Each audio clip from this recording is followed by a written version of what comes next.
पहले हम जो भी चीज़ें पढ़ रहे हैं, पार्ट्स ऑफ स्पीच का हमने नाउन खत्म किया, अब ये है प्रोनाउन यानी दूसरा, तो उसकी डेफिनेशन पढ़नी है पहले। अब pronoun is a word which is used in place of a noun. Pronoun वो शब्द है जो नाउन के स्थान पे प्रयोग किए जाते। अब हमें प्रोनाउन पढ़ने के लिए जब हमें किसकी जगह यूज करना है इसे, नाउन की जगह, यानी कि पहले हमें नाउन पता होना चाहिए। और नाउन हमने पढ़ा है पिछली 8-10 क्लासेस में, नाउन पढ़ा भी है, अच्छे से रिवाइज भी किया है।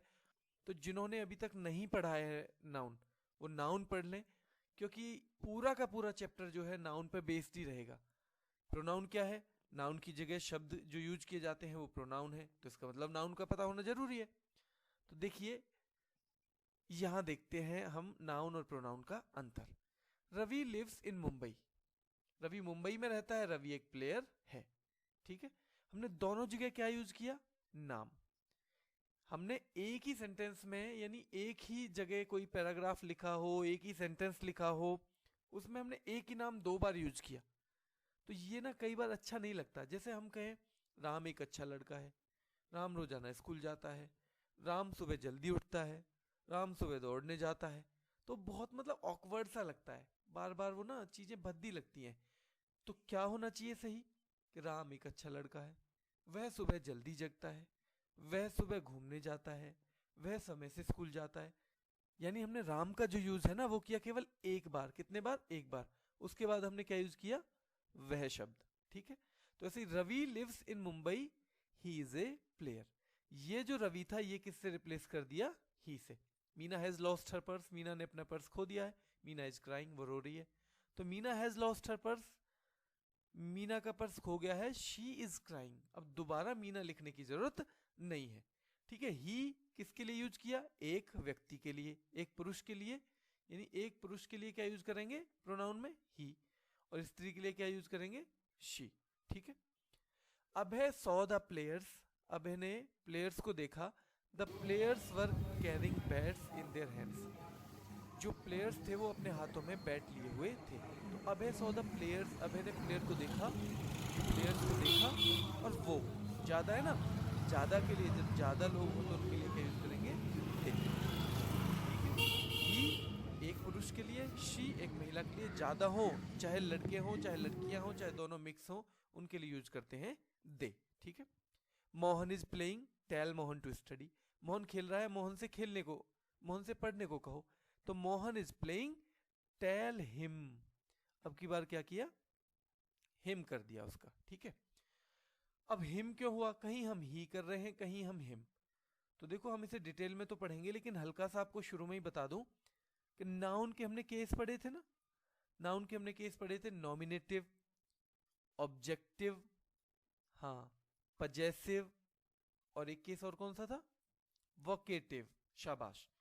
नाउन के हमने केस पढ़े थे नॉमिनेटिव, ऑब्जेक्टिव, वोकेटिव और पजेसिव। तो जो हमारे नाउन के केस थे ना, जैसे नाउन नॉमिनेटिव केस में भी यूज हो रहा था, नाउन ऑब्जेक्टिव केस में भी, यानी कर्ता के तौर पे भी प्रयोग में आ रहा था, और कर्म के तौर पे भी। जब क्रिया से पहले होता था तो वो क्या होता था, कर्ता, और जब क्रिया के बाद हो रहा था तो वो हो रहा था कर्म। तो ऐसे ही जो प्रोनाउन है वो भी नॉमिनेटिव केस में भी यूज होते हैं और ऑब्जेक्टिव केस में भी यूज होते हैं। तो जहां नॉमिनेटिव है वहां ही यूज कर रहे हैं हम, जहां ऑब्जेक्टिव है वहां हिम यूज करेंगे। अब यहां देखो हिम कहाँ आया है, किसके बाद आया हिम, क्रिया के बाद। अब क्रिया के बाद आएगा तो यहाँ पे आएगा ये ऑब्जेक्टिव केस में, इसलिए ही का कर दिया हिम, ठीक है। अभी पढ़ेंगे बाद में, बस हल्का हल्का बता रहा हूँ जिससे आपको साथ साथ पता चलता रहे। वेयर इज मोना, मोना कहाँ है, ask Mona to go there. तो मोना कहाँ है, अब ये मोना किस यूज में है, ये किस सेंस में है, ये आस्क के बाद यानी क्रिया के बाद, और क्रिया के बाद जब आता है तो किस केस में आता है, ऑब्जेक्टिव फॉर्म में। किस में आता है, ऑब्जेक्टिव, ठीक है। अब मोना है लड़की, तो अगर नॉमिनेटिव केस में यूज करते तो शी करते, लेकिन अब ये क्या है, क्रिया के बाद, इसलिए करेंगे ऑब्जेक्टिव केस में हर, ठीक है। अब यहां देखिए, where is the chair, bring the chair here. Chair कहाँ है, चेयर को यहां लेके आओ। तो where is the chair, chair कहाँ है, ब्रिंग लेके आओ इट। यानी कोई निर्जीव चीज है, चेयर क्या है, निर्जीव चीज है, उसके लिए यूज हो जाएगा इट का, जब प्रोनाउन करेंगे यूज, ठीक है। Where are the boys, call the boys soon. Where are the boys, call them soon. लड़के कहाँ हैं, उन्हें जल्दी बुलाओ। जाएगा देयर। देयर क्यों हुआ? दे होता है सब्जेक्टिव केस में, नॉमिनेटिव केस में, और देम होता है ऑब्जेक्टिव केस में। ठीक है, यानी यहाँ अगर नाउन, देखो मैंने बताया था आपको कि नाउन तो चाहे कर्ता के तौर पे यूज हो चाहे कर्म के तौर पे यूज हो, ठीक है, वो एक जैसा ही रहता है। ठीक है, जैसे where is Ram, call Ram soon, where is Ram, call Ram soon. तो यहां भी राम मतलब कर्ता होता तो भी राम ही रहता, और कर्म होता तो भी राम ही रहता। लेकिन जितने प्रोनाउन हैं जिन्हें पर्सनल प्रोनाउन कहते हैं, अभी हम पढ़ेंगे कि कितने तरीके के प्रोनाउन होते हैं। ठीक है, ये जो पर्सनल प्रोनाउन यानी जो किसी व्यक्ति या किसी वस्तु के लिए यूज किए जाए उन्हें बोलते हैं हम पर्सनल प्रोनाउन। तो जो पर्सनल प्रोनाउन होते हैं उनका नॉमिनेटिव केस अलग होता है, उनका ऑब्जेक्टिव केस अलग होता है, और उनका पजेसिव केस अलग होता है। ठीक है, in all the sentences we have tried not to repeat the nouns, यानी जितने भी ये सारे सेंटेंस हैं हमने उनमें कोशिश की है कि नाउन को रिपीट हम ना करें, and use some other word instead of them, और उनकी जगह कुछ अलग शब्द हम यूज करें। अब ये जो वर्ड हम अलग यूज करते हैं ना, नाउन को दोबारा ना दोहरा के जो वर्ड हम यूज करते हैं वही क्या कहलाते हैं? प्रोनाउन। फिर से बता देता हूं, and a pronoun is a word used in place of a noun. ठीक है, read the following examples and find out pronouns. इनमें प्रोनाउन देखने हैं। ठीक है, तो आपको ध्यान देना है कि जो नाउन की जगह यूज हो रहे हो, जैसे Mohan you are very active. ठीक है, मोहन से कह रहे हैं तुम बहुत एक्टिव हो। किससे कह रहे हैं? यू किसके लिए यूज कर रहे हैं? मोहन के लिए। और मोहन क्या है? मोहन है एक नाउन। ठीक है, प्रॉपर नाउन है ना मोहन। तो Mohan you are very active, you use कर रहे हैं मोहन के लिए। किसके लिए यूज कर रहे हैं? मोहन के लिए, इसलिए Mohan you are very active. तो यू हो गया pronoun. My brother is Sohan, मेरा भाई सोहन है। ही किसके लिए यूज कर रहे हैं अभी? यहाँ सोहन के लिए। मेरा भाई सोहन है, वह रोजाना स्कूल जाता है। ही हो गया। Deepa has gone out just now, Deepa अभी अभी बाहर गई है। She will be back soon, तो यहाँ भी दीपा के लिए यूज कर रहे हैं। और शी क्यों यूज कर रहे हैं? क्योंकि यहाँ हो रहा है कर्ता के तौर पर प्रयोग नॉमिनेटिव केस में। ठीक है, नॉमिनेटिव केस में कैसे? क्योंकि वो हेल्पिंग वर्ब से पहले दिया हुआ है। ठीक है, the teacher has a new desk, teacher के पास एक नई डेस्क है जो कि किसकी बनी हुई है? वुड की। अब इट किसके लिए यूज किया है? डेस्क के लिए। ठीक है, डेस्क निर्जीव है, इसके लिए यूज किया it. My mother calls me Krishna, I love हर। ठीक है, आई किसके लिए कहा है? कृष्णा के लिए, और हर कहा है मदर के लिए। और क्योंकि हर किसके बाद है? क्रिया के बाद, इसलिए ये यूज हुआ है ऑब्जेक्टिव केस में। ठीक है, when the lion saw the boy it spring on him, lion के लिए यूज किया है। The girl lost a bangle but she found it very soon, she किसके लिए यूज किया है? गर्ल के लिए, यानी लड़की ने क्या खो दी? चूड़ी खो दी, लेकिन वो उसने जल्दी ही से पा लिया, यानी फिर से उसे जल्दी ही पा लिया। Some girls found a nest in a tree, it was wonderful, क्या था वंडरफुल? नेस्ट। नेस्ट माने घोंसला, क्या है? नाउन, नाम है ना किसी का, तो इट यूज किया है नेस्ट के लिए। ठीक है, दे फाउंड, अब गर्ल्स है, सम गर्ल्स यानी गर्ल्स के लिए फिर से आ गया दे। यहां दे किसके लिए? They found 5 eggs in it, ये है किसके लिए? गर्ल्स के लिए। और गर्ल्स क्या है? नाउन। तो नाउन की जगह यूज हो रहा है ना, तो हो जाएगा प्रोनाउन, इट भी हो जाएगा प्रोनाउन। ठीक है, Gopal is a carpenter, he works alone, Gopal carpenter है। कौन है गोपाल? कारपेंटर। ही माने वह, किसके लिए यूज हो रहा है? गोपाल के लिए। और ही हो रहा है, हिम नहीं हो रहा। क्यों नहीं हो रहा हिम? क्योंकि क्रिया से पहले है, नॉमिनेटिव केस में आएगा। ठीक है, मैं एक बार फिर बता दूं कि प्रोनाउन जो है उनका नॉमिनेटिव केस अलग है, उनका ऑब्जेक्टिव केस अलग है, उनका पजेसिव केस अलग है। जबकि नाउन का क्या होता था? नॉमिनेटिव और ऑब्जेक्टिव एक जैसा होता था, और पजेसिव बनाने के लिए अपोस्ट्रोफी एस या ऑफ का यूज वहां पे कर देते थे। ठीक है, आपको याद आ रहा होगा। चलिए आगे देखिए। देखिए काइंड्स ऑफ प्रोनाउन। अब तक मैंने आपको बस ये बताया कि प्रोनाउन होता क्या है, नाउन की जगह जो यूज किया जाता है। अब नाउन की जगह तो बहुत सारे वर्ड यूज किए जाते हैं, क्योंकि नाउन भी तो कई तरीके के हैं, इसलिए प्रोनाउन को भी कई भागों में बांटा गया है। तो उसमें पहला भाग है पर्सनल प्रोनाउन, पुरुषवाचक सर्वनाम। क्या है ये? पुरुषवाचक सर्वनाम। Personal pronouns are used to represent specific people और थिंग्स। किन किन के लिए यूज होता है ये? या तो लोगों के लिए या चीजों के लिए। यानी लोगों के नाम, जब लोगों के नाम को रिप्लेस करना हो तो भी क्या होगा, पर्सनल प्रोनाउन, और चीजों के नाम को जो करना हो रिप्लेस तो भी पर्सनल प्रोनाउन। ठीक है, लोगों में और चीजों में जो है जब उनको रिप्लेस करेंगे हम तो उसे बोलेंगे पर्सनल प्रोनाउन। ये वर्ड हैं जैसे I, me, we, us, you, he, him, she, her, it, they, them. ठीक है, अब यहां हम देखते हैं कि ये जो हैं जितने भी वर्ड हैं पर्सनल प्रोनाउन में, ये नॉमिनेटिव केस में जब यूज होंगे तो ये होगा इस रूप में। ठीक है, जब ये ऑब्जेक्टिव केस में यूज होंगे तो वो होंगे इस रूप में। ठीक है, जब वो पजेसिव के तौर पे यूज होंगे तो होंगे इस रूप में। ठीक है, यानी जब सब्जेक्ट की जगह यूज होगा इनका, यानी कर्ता की जगह इनका प्रयोग होगा तो ये जो रूप है ये आएगा, और जब कर्म के तौर पे होगा तो ये वाला रूप आएगा, और जब पजेसिव यानी अधिकार प्रकट करने के लिए या संबंध दिखाने के लिए होगा तो ये आएगा। तो ऐसा नहीं हो सकता कि करना तो ऑब्जेक्टिव के तौर पे यूज और लगा दें हम ये।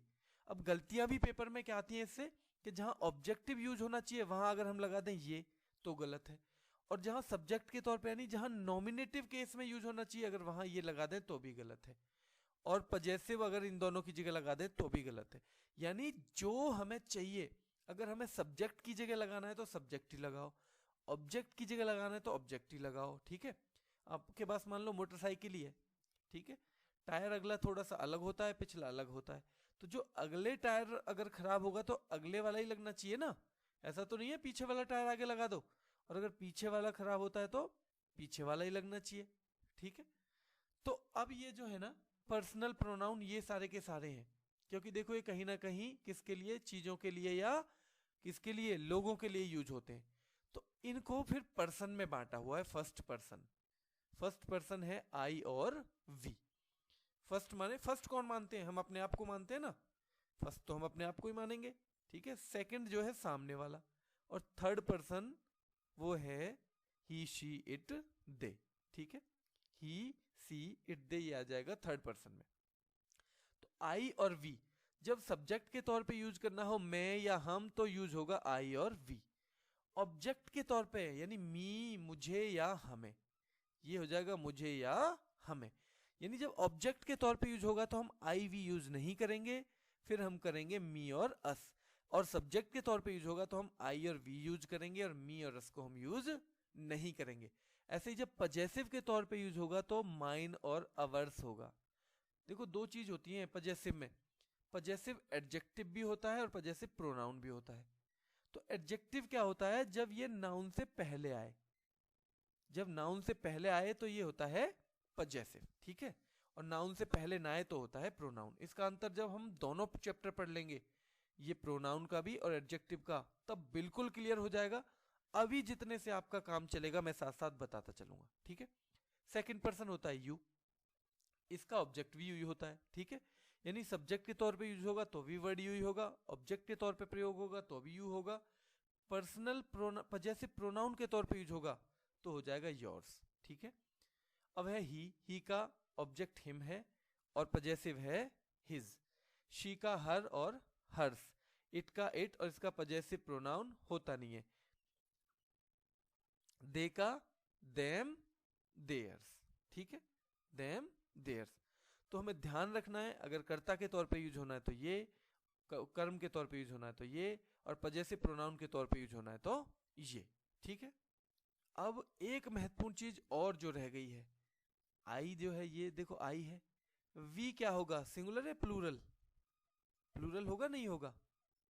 ठीक है, यू सिंगुलर और प्लूरल दोनों ही होता है, तुम एक के लिए भी कह सकते हैं हम, और जिसे सम्मान से हम बात कर रहे हैं और ज्यादा के लिए भी। ही सिंगुलर है, शी सिंगुलर है, ठीक है, इट सिंगुलर है, और दे क्या है, प्लूरल। दे क्या है, प्लूरल। यानी फर्स्ट पर्सन में प्लूरल है वी, सेकंड पर्सन में प्लूरल भी यू और सिंगुलर भी यू, और थर्ड पर्सन में प्लूरल है दे। तो जहां जहां प्लूरल की जरूरत पड़ेगी, अगर फर्स्ट पर्सन में जरूरत पड़ेगी तो वी, सेकंड में पड़ेगी तो यू, और थर्ड में पड़ेगी तो दे का प्रयोग होगा, और अगर उसके ऑब्जेक्ट की जरूरत पड़ेगी तो अस, यू, देम का प्रयोग होगा, और पजेसिव प्रोनाउन की जरूरत पड़ेगी तो अवर्स, योर्स और देयर्स का प्रयोग होगा। अब देखो, द गर्ल सिंग स्वीटली, ठीक है, लड़की ने बहुत मधुर गाया। The people listen to the girl, लोगों ने, अब ये एक ही पैराग्राफ में या एक ही उसमें दिया जाए अगर सेंटेंस में, देखो लड़की ने गाना, बहुत मधुर गाना गाया, ठीक है। The people listen to the girl, अब ये जो गर्ल है रिपीट हो रहा है ना, तो रिपीट नहीं करना है। अब रिपीट नहीं करना है तो पर्सनल प्रोनाउन में से कौन सा इसमें लगाएंगे? हमने देखा था कि एक लड़की के लिए किसका यूज करते हैं, किसका करते हैं, शी, ठीक है। और अब ये जो है ये हमारी क्रिया है, यानी ये क्रिया के बाद है तो कर्म के तौर पे यूज हो रही है, तो कर्म के तौर पे तो शी का लगा देंगे ऑब्जेक्टिव फॉर्म, यानी कि हर। शी नहीं लगाएंगे, अगर यहाँ कर्ता के तौर पे होता तो शी लगाते, अब यहाँ लगाएंगे हर। अब जैसे देखो द पीपल, अब पीपल जो है ये पहले यूज हो गया, अब ये दोबारा में यूज हो रहा है, तो दोबारा में यूज हो रहा है, किस किस जगह यूज हो रहा है, ये सब्जेक्ट की जगह, यहाँ सब्जेक्ट है ना, ये तो कौन है, ये सब्जेक्ट है। तो जब बहुत सारे लोग हैं, प्लूरल है, तो उसके लिए क्या यूज हो जाएगा, दे, ठीक है। द गर्ल फिर से वही, फिर से यूज हो रहा है ना, और यहाँ कर्म है, फिर दोबारा से कर्म है तो हर, ठीक है।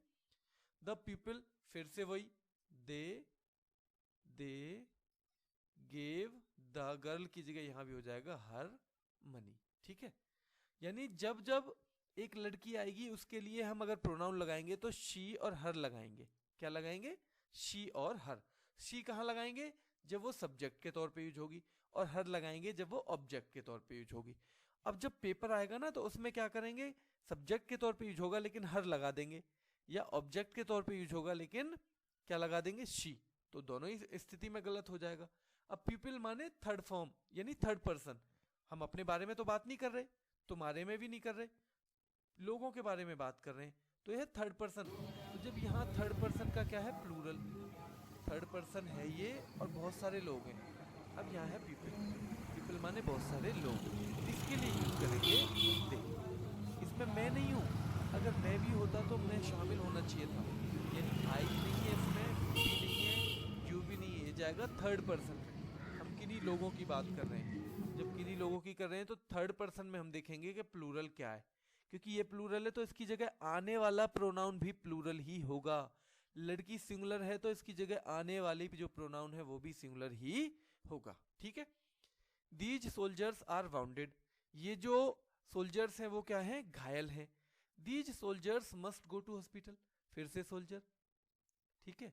दीज और सोल्जर्स दोनों एक साथ हैं, ठीक है। तो इसे पूरे को हम क्या कर देंगे, दे, क्या कर देंगे, दे, क्योंकि ये दीज सोल्जर्स, ये सिपाही, इनमें भी मैं शामिल नहीं हूं, जब तक मैं शामिल नहीं हूं तो हम वी नहीं कर सकते इसका, और जब तक सामने वाला शामिल नहीं है तब तक उसे यू भी नहीं कर सकते। यानी ये जो सोल्जर्स हैं थर्ड पर्सन है, ना मैं शामिल हूं ना तुम शामिल हो, तो सोल्जर्स जो है थर्ड पर्सन है। जब ये थर्ड पर्सन है तो नहीं, थर्ड पर्सन का प्लूरल हमें लेना पड़ेगा, और थर्ड पर्सन का प्लूरल होता है दे या देम। देम क्यों नहीं आएगा, क्योंकि ये कर्ता के तौर पे यूज हो रहे हैं, ठीक है। जो कर्ता को रिप्लेस करेगा वो प्रोनाउन भी कर्ता की फॉर्म वाला ही होगा, और जो कर्म को रिप्लेस करेगा वो प्रोनाउन भी कर्म वाली फॉर्म में ही होगा। तो these soldiers must go to hospital, the doctors will heal. यहां आप देखो, अब ये जो दीज सोल्जर्स है ना, अब की बार ये आया है, इसके बाद ये क्या है, वर्ब, तो यहां जाएगा दे की कर्म की फॉर्म क्या है, देम, ठीक है। अब द डॉक्टर्स, यहां देखो ये क्या है, ये कर्ता के तौर पे यूज हो रहे हैं, और द डॉक्टर्स बहुत ज्यादा है, ज्यादा, इसलिए ये हो जाएगा दे।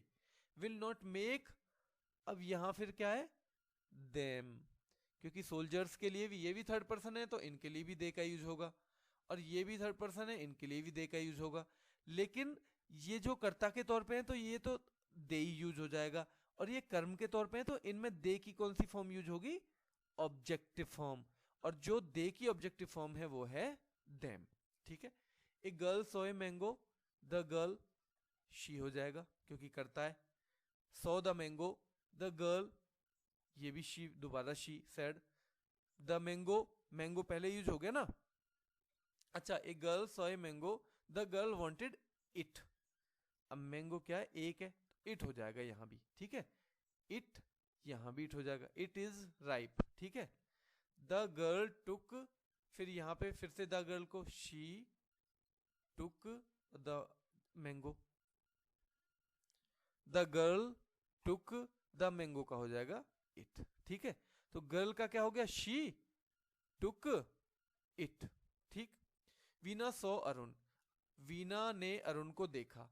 वीना स्पोक टू अरुण, अब वीना दोबारा यूज हो रही है ना, she spoke to him. She क्यों यूज हुआ, क्योंकि वीना जो है कर्ता के जगह है, वीना कर्ता की जगह है, तो एक जो लड़की होती है उसके लिए जब हम प्रोनाउन लगाते हैं तो वो लगता है शी, और यहाँ एक जो लड़का है उसके लगता है ही, लेकिन अरुण है कर्म की जगह, तो ही की जो कर्म वाली फॉर्म है हिम वो हो जाएगा। ठीक है, Arun also spoke to Veena. अब यहाँ देखो, अब अरुण यहाँ आ गया किसके तौर पे, कर्ता के तौर पे, तो ही हो जाएगा, he also spoke to her. अब यहाँ वीना किसकी जगह है, कर्म की जगह, तो शी का क्या कौन सी फॉर्म लगेगी, objective form. I saw Veena and Arun going to school. I saw मैंने देखा, सौ माने देखा, इसके बाद है वीना और अरुण दोनों, इसका मतलब ऑब्जेक्ट के तौर पे होंगे, तो वीना का हो जाएगा हर एंड अरुण का हो जाएगा हिम गोइंग टू स्कूल। ठीक है। Siya heard a beggar asking for arms. Siya ने एक बेगर को आर्म्स माने भीख मांगते हुए सुना। मैंने बताया था नाउन में आपको आर्म्स हमेशा प्लूरल में होगा यूज। ठीक है, ऐसा नहीं हो सकता कि आर्म्स में से ये जो एस हटा के आप आर्म नहीं कर पाओगे, तो ये होगा आर्म्स। ठीक है। द बेगर, अब बेगर तो पहले यूज में आ चुका है, देखो यहाँ बेगर हम पहले प्रयोग कर चुके हैं ना, बेगर क्या होता है, नाउन। अब ये नाउन हम पहले यूज कर चुके हैं, तो इसी पैराग्राफ में दोबारा ये यूज नहीं करेंगे, तो ये बेगर की जगह क्या हो जाएगा, एक है ना, ज्यादा होते तो क्या होता, बहुत ज्यादा होते तो दे का यूज होता। ठीक है, देखो ना तो आई ना तो मैं बेगर में शामिल हूं ना तुम शामिल हो, ये तो किसी तीसरे आदमी के बारे में बात कर रहे हैं ना हम। Siya heard a beggar asking for arms the beggar, तो यहां हो जाएगा ही, क्योंकि बेगर जो है एक ही तो है, और एक जो होता है पुरुष उसके लिए यूज होता है ही, और ये कर्ता की जगह यूज है तो ही यूज होगा, हिम का यूज नहीं होगा। तो द बेगर की जगह he was very old and weak. Siya, अब देखो दोबारा पहले सिया यूज हो चुका है, तो एक लड़की की जब दोबारा यूज हो उसका नाम, तो उसकी बजाय क्या कर देंगे, शी गेव द बेगर। अब यहां जो है बेगर किसकी जगह यूज हुआ है, कर्म की जगह, क्योंकि गेव जो है क्रिया और क्रिया के बाद आ रहा है इसलिए कर्म है, तो यहाँ कर्म वाली फॉर्म लगाएंगे ही की। तो Siya gave him a coin, तो फिर से यहाँ कर्ता के तौर पे तो फिर ही टुक द कॉइन, अब कॉइन भी पहले यूज आ गया, देखो यहाँ पे हो गया ना प्रयोग, तो यहाँ हो जाएगा इट, एक है ना इट, तो the beggar took it and thanked Siya, यहाँ हो जाएगा हर। क्यों हुआ हर, क्योंकि सिया आया है लास्ट में, सिया आया है क्रिया के बाद, इसलिए अगर क्रिया से पहले आता तो शी हो जाता, एक लड़की के लिए शी का यूज करते हैं प्रोनाउन का, और अगर बाद में आए तो हर का यूज करते हैं। ठीक है, आशा है आप लोगों को ये समझ में आई होगी। अगर आपको ये नहीं समझ में आया तो आप कमेंट में डालिए, मैं फिर से कोशिश करूंगा कि जो जो चीजें आपकी क्लियर नहीं है वो फिर से करवाऊं। लेकिन मैं एक चीज जरूर कहूंगा कि ये जो मैं पहली 2 क्लास दूं आपको, ये आपको जरूर लेनी है, क्योंकि ये ही असलियत में आपको समझाएंगी कि प्रोनाउन होता क्या है। प्रोनाउन हम पढ़ते चले जाते हैं, सारे नियम रटते चले जाते हैं, लेकिन अगर 10 सेंटेंस दे दिए जाएं हमें, तो हमें ये नहीं पता चलता कि इसमें प्रोनाउन है कौन कौन सी चीज। हमें पता होना चाहिए, जब हम सारे पार्ट्स ऑफ स्पीच पढ़ लेंगे ना, तब हमें ये पता होना चाहिए हर शब्द का, पूरे सेंटेंस का, पूरे पैराग्राफ का, कि इसमें ये शब्द क्या है, ये क्या है, ये क्या है, ये क्या है, ये क्या है। और ये आसानी से हम सीख सकते हैं, कोई दिक्कत नहीं है। ये असलियत में जब हम कंपटीशन की अंधी दौड़ में भागते रहते हैं ना, तो 2 साल 3 साल तक भी हम पढ़ते रहेंगे अंग्रेजी, लेकिन इसे नहीं सीखेंगे। और इस बेसिक चीज को सीखे बगैर ना आप बहुत अच्छा अंग्रेजी में इंप्रूवमेंट नहीं कर सकते। तो अंग्रेजी में इंप्रूवमेंट भी हमें करना है, अच्छे नंबर भी लेके आने हैं, तो एक दो क्लास हमें ना बेसिक की जरूर पढ़नी है। ठीक है, आगे देखिए। I told him to be punctual, I told him to be punctual. ठीक है, आई क्या है, प्रोनाउन है, और हिम भी क्या है, प्रोनाउन है, लेकिन आई कहां यूज हो रही है, सब्जेक्ट के तौर पे, यानी नॉमिनेटिव केस में। ठीक है, क्योंकि क्रिया से पहले है, क्रिया को करने वाला है। आई टोल्ड हिम, मैंने उसे बताया, तो बताने वाला कौन है, मैंने बताया था ना आपको, जो क्रिया को करने वाला हो करता होता है। तो आई टोल्ड हिम, मैंने बताया, किसे बताया, उसे। तो यहाँ हिम जो है ही की आई है ऑब्जेक्टिव फॉर्म, क्योंकि ये जो है ना हिम, ये कहाँ है, ये है क्रिया के बाद, इसलिए ऑब्जेक्टिव फॉर्म ही आएगी, आई टोल्ड ही नहीं आएगा। और पेपर में कभी कभी आपको करके देगा कि I told he. We should always speak the truth. We क्या है? वी कौन सा पर्सन है? फर्स्ट पर्सन है, ठीक है। और कौन सी है? नॉमिनेटिव फॉर्म है, सब्जेक्ट के तौर पे यूज हुआ है। जब सब्जेक्ट के तौर पे यूज हुआ होता है ना तो वी का वी होता है, जब ऑब्जेक्ट के तौर पे यूज होता है तो वी का हो जाता है अस, ठीक है। दे क्या है?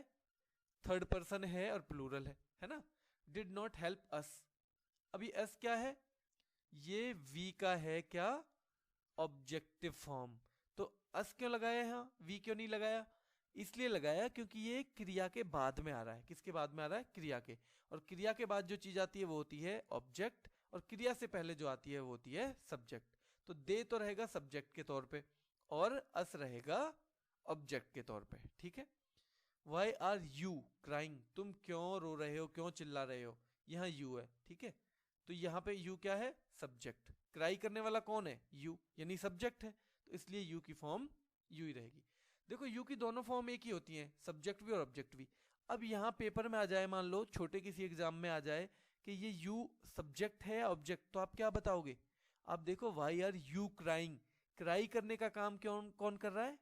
यू, यानी कि क्रिया को करने वाला कौन है? यू। इसलिए यू जो है सब्जेक्ट के तौर पे माना जाएगा, ना कि ऑब्जेक्ट के तौर पे, ठीक है। अगला देखिए, some men are not honest, they are stealing things. They, some men, कुछ लोगों के लिए कहा जा रहा है ना ये दे, इसलिए क्या है? क्या है ये? प्रोनाउन। और कौन सा प्रोनाउन है? Third person. कौन सा है? Third person. Open this bag, it is locked. Bag को क्या कह रहे हैं? इट। बैग को क्या बोल रहे हैं? इट, इसलिए ये भी क्या है? प्रोनाउन। और ये कौन सी फॉर्म में है? नॉमिनेटिव फॉर्म में, यानी सब्जेक्ट के तौर पे यूज हुआ है, ठीक है। They helped Mohan and me, they ये क्या है? दे है प्रोनाउन थर्ड पर्सन, और मी क्या है? First person. ये भी हमें पता होना चाहिए कौन सा फर्स्ट पर्सन है, कौन सा सेकंड पर्सन है, कौन सा थर्ड पर्सन है। दे क्या है? प्रोनाउन है, थर्ड पर्सन है, और मी है क्या? हाँ, फर्स्ट पर्सन। फर्स्ट पर्सन का ऑब्जेक्ट। कौन सा केस है ये? Objective case. ऑब्जेक्टिव केस का मतलब है जब ऑब्जेक्ट के तौर पे यूज हो रहा हो। मी आया यहाँ, आई नहीं आया, क्यों नहीं आया? क्योंकि क्रिया के बाद है, और क्रिया के बाद जब भी ये आएगा तो ये होगा ऑब्जेक्टिव केस में। यू एंड शी, देखो you and she should help each other. You and she दोनों ही क्या है? सब्जेक्टिव केस में। यू होता है सेकंड पर्सन और शी होता है थर्ड पर्सन। दोनों सब्जेक्ट के तौर पे यूज हुए, इसलिए यू एंड हर नहीं हुआ। और पेपर में कई बार गलती आती है यू एंड हर करके, ठीक है। लेकिन आपको पता है क्रिया से पहले है ये, किससे पहले? क्रिया से। तो इसका मतलब सब्जेक्ट के तौर पे यूज हुआ है, ऑब्जेक्ट के तौर पे तो हम बोल ही नहीं सकते इसे। तो यहाँ आएगा you and she. He needs to meet us, he यहाँ है सब्जेक्ट के तौर पे, थर्ड पर्सन है, और अस है ऑब्जेक्ट के तौर पे क्योंकि क्रिया के बाद है। Mohan ate dinner with Ravi and us, यहाँ भी अस क्या है? प्रोनाउन है, ठीक है। क्योंकि हम 2 4 5 लोग होंगे जिनके लिए हमने क्या बोल दिया है? सीधा अस बोल दिया है, ठीक है। ऑब्जेक्टिव फॉर्म में क्यों है? क्योंकि ये है क्रिया के बाद, कर्म के तौर पे प्रयोग हो रहा है, ठीक है। अब देखो नाम है, नाम तो सब्जेक्ट के तौर पे यूज होता तो भी रवि रहता, और ऑब्जेक्ट के तौर पे तो भी रवि रहेगा, लेकिन इसकी जो फॉर्म है बदल जाएगी। ये अगर सब्जेक्ट के तौर पे यूज होता तो भी होता, तो ये अब ऑब्जेक्ट के तौर पे है तो ये क्या हो जाएगा? ठीक है। अब हम देखते हैं क्या? Personal pronoun. पर्सनल प्रोनाउन होता क्या है? देखो, दिस हाउस इज अवर्स, ये घर हमारा है। इसका मतलब असली क्या है? This house is our house, ये जो घर है क्या है? वो हमारा घर है। ये जो घर है हमारा घर है। तो ये अवर हाउस को ना, अवर हाउस को रिप्लेस करके क्या वर्ड आ गया? अवर्स। क्या आ गया? Ours. This book is mine, खास तौर पे ध्यान रखना है जब ये लास्ट में आता है ना, क्या आता है ये? जब लास्ट में आता है और इसके साथ जो नाउन लगना चाहिए उसे लगाने की जरूरत जब नहीं रहती, यानी उसको नहीं लगाते हैं, तब ये पर्सनल प्रोनाउन होता है। क्या होता है? पर्सनल प्रोनाउन, यानी इसमें एस लग जाएगी, माइन हो जाएगा। दिस बुक इज माइन, इसका मतलब भी क्या है? This book is my book, this book is my book. अब ये जो माई बुक दोबारा क्यों, ये जो बुक है दो बार क्यों करनी है आपको रिपीट? तो दिस बुक इज माइन। अब ऐसे नहीं कर सकते दिस बुक इज माई, ये हो जाएगा गलत, क्योंकि माई मैंने बताया था आपको, माई होता है, क्या होता है माई? हाँ, एडजेक्टिव। ये क्या होता है? एडजेक्टिव। और एडजेक्टिव के बाद तो कुछ ना कुछ आना चाहिए, ठीक है। तो प्रोनाउन का मतलब ये है कि ये हो जाएगा mine. This book is mine. This table is ours, इसका मतलब है this table is our table. अब टेबल को रिपीट नहीं करना है, इसलिए अवर में क्या कर दिया? एस जोड़ दिया। दीज बैग्स आर देयर्स, ये बैग उनके हैं, तो these bags are their bags, ये जो बैग हैं उनके बैग हैं, ये बैग जो हैं ये उनके बैग हैं, ये कहना था हमें। तो बैग यहां भी रिपीट कर रहे हैं, यहां भी जरूरत नहीं है, देयर में एस लगा देंगे तो इसका मतलब ही हो जाएगा देयर बैग्स, ठीक है। तो ये हमने पढ़ा अभी तक, क्या? Personal pronoun.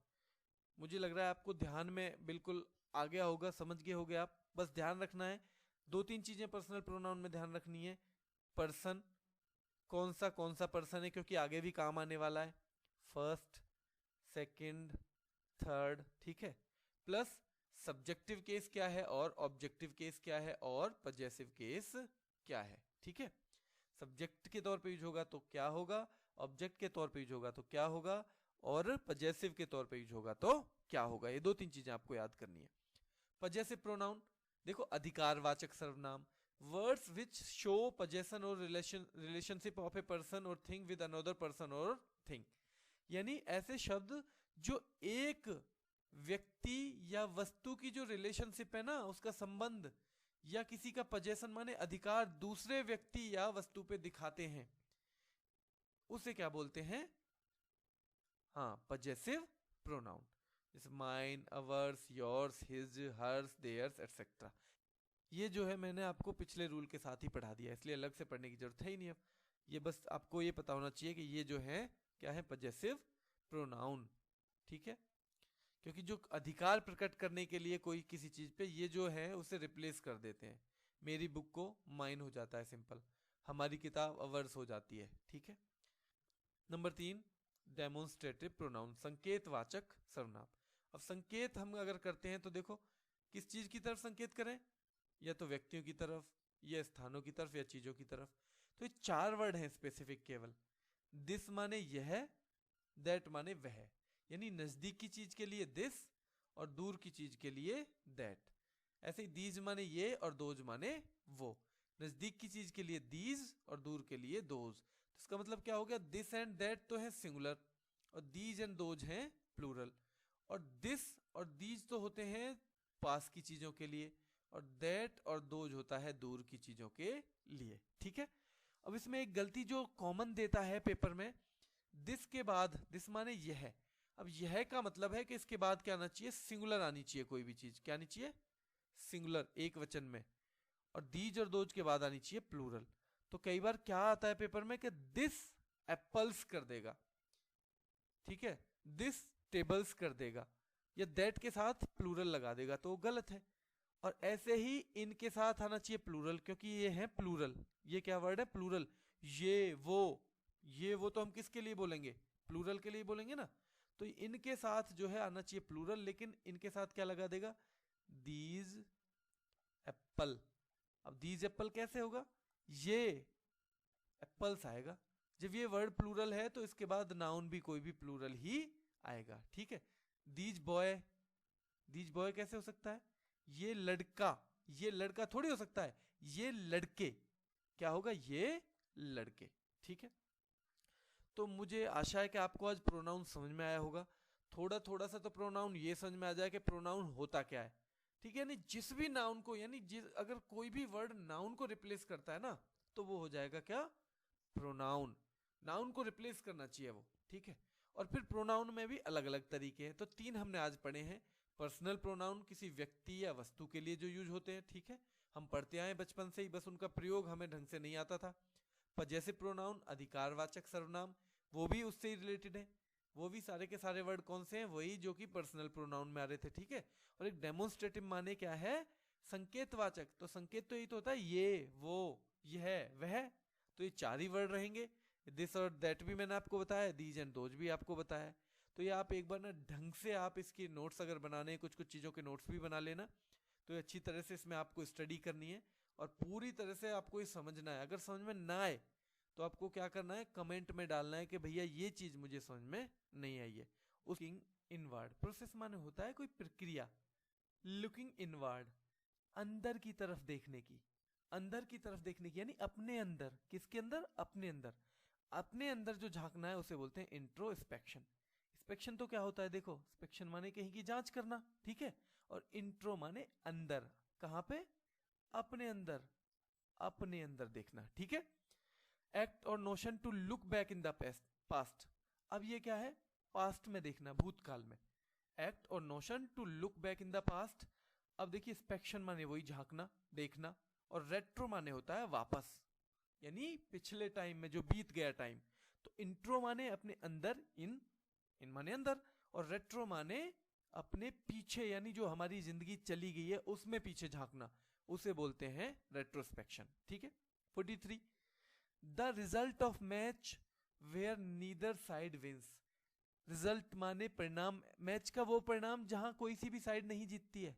आपने मैच भी देखे होंगे, क्रिकेट मैच भी देखे होंगे और भी देखे होंगे, तो जब कोई भी साइड नहीं जीतती है ना उसे बोलते हैं हम ड्रॉ, या कहीं कहीं लिखा है ड्रॉन, ठीक है। ड्रॉन माने जो अनिर्णित रहा, कोई सी भी साइड नहीं जीती, ठीक है, निर्णय ही नहीं निकला मैच का, ठीक है। अब देखो इन सब वर्ड जो हैं पहले तीनों, इनमें क्या आया है, omni, omnipresent, omnipotent, omniscient. Omni माने होता है, ये वर्ड है एक, दो चीजें होती है देखो, प्रीफिक्स माने किसी वर्ड के पहले जो लगता है वर्ड, जैसे ओमनी लगा हुआ है, ठीक है। सफिक्स माने जो बाद में लगता है, यानी कुछ वैसे वर्ड हैं जो प्रीफिक्स पहले लग जाते हैं किसी वर्ड के, तो वो जो है अर्थ अपने अनुसार फिर बदल देते हैं, और कुछ ऐसे हैं जो सफिक्स बोलते हैं जो बाद में लगते हैं और वो भी अपने अनुसार अर्थ बदल देते हैं। तो इनमें क्या है, ओमनी, ओमनी, ओमनी माने ऑल, यानी सर्व।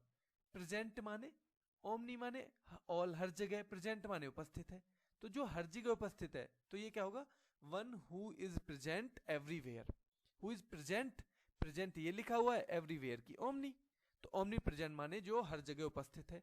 ओमनी पोटेंट, ओमनी माने यहां पे आएगा सबसे ज्यादा, पोटेंट माने ऑल, माने ओमनी माने ऑल, ऑल माने हर जगह, सब में, तो यहां ओमनी पोटेंट जो सबसे ज्यादा क्या हो, शक्तिमान हो, सबसे ज्यादा शक्तिशाली हो, उसे बोलते हैं ओमनी पोटेंट। तो ओमनी प्रेजेंट सर्वव्यापी, one who is present everywhere, omnipresent. All powerful, omnipotent. One who knows everything, जो हर कोई जानता है, हर किसी चीज को जानता है, यानी सबको जानता है जो, तो यहाँ ओमनी, और साइंट माने यहाँ जानकारी से संबंधित है, ठीक है। ओमनी माने जो सर्व हो, यानी हर चीज में, तो one who is present everywhere, omnipresent. All powerful, omnipotent. One who knows everything, omniscient. 47 anthology, collection of flowers, यानी एंथो माने होता है फूल, एंथो माने क्या होता है, फूल, फ्लावर्स, ठीक है। तो कलेक्शन ऑफ फ्लावर्स, फूलों के संग्रह को भी एंथोलॉजी बोलेंगे, कलेक्शन ऑफ पोएम्स उसे भी एंथोलॉजी बोलेंगे। यानी इनमें से दोनों में से एक ऑप्शन अगर आए कलेक्शन ऑफ फ्लावर्स, एंथोलॉजी आएगा, और आए कलेक्शन ऑफ पोएम्स तो भी एंथोलॉजी आएगा। एक ऑप्शन जो है उसमें से एंथोलॉजी जरूर होगा, ठीक है।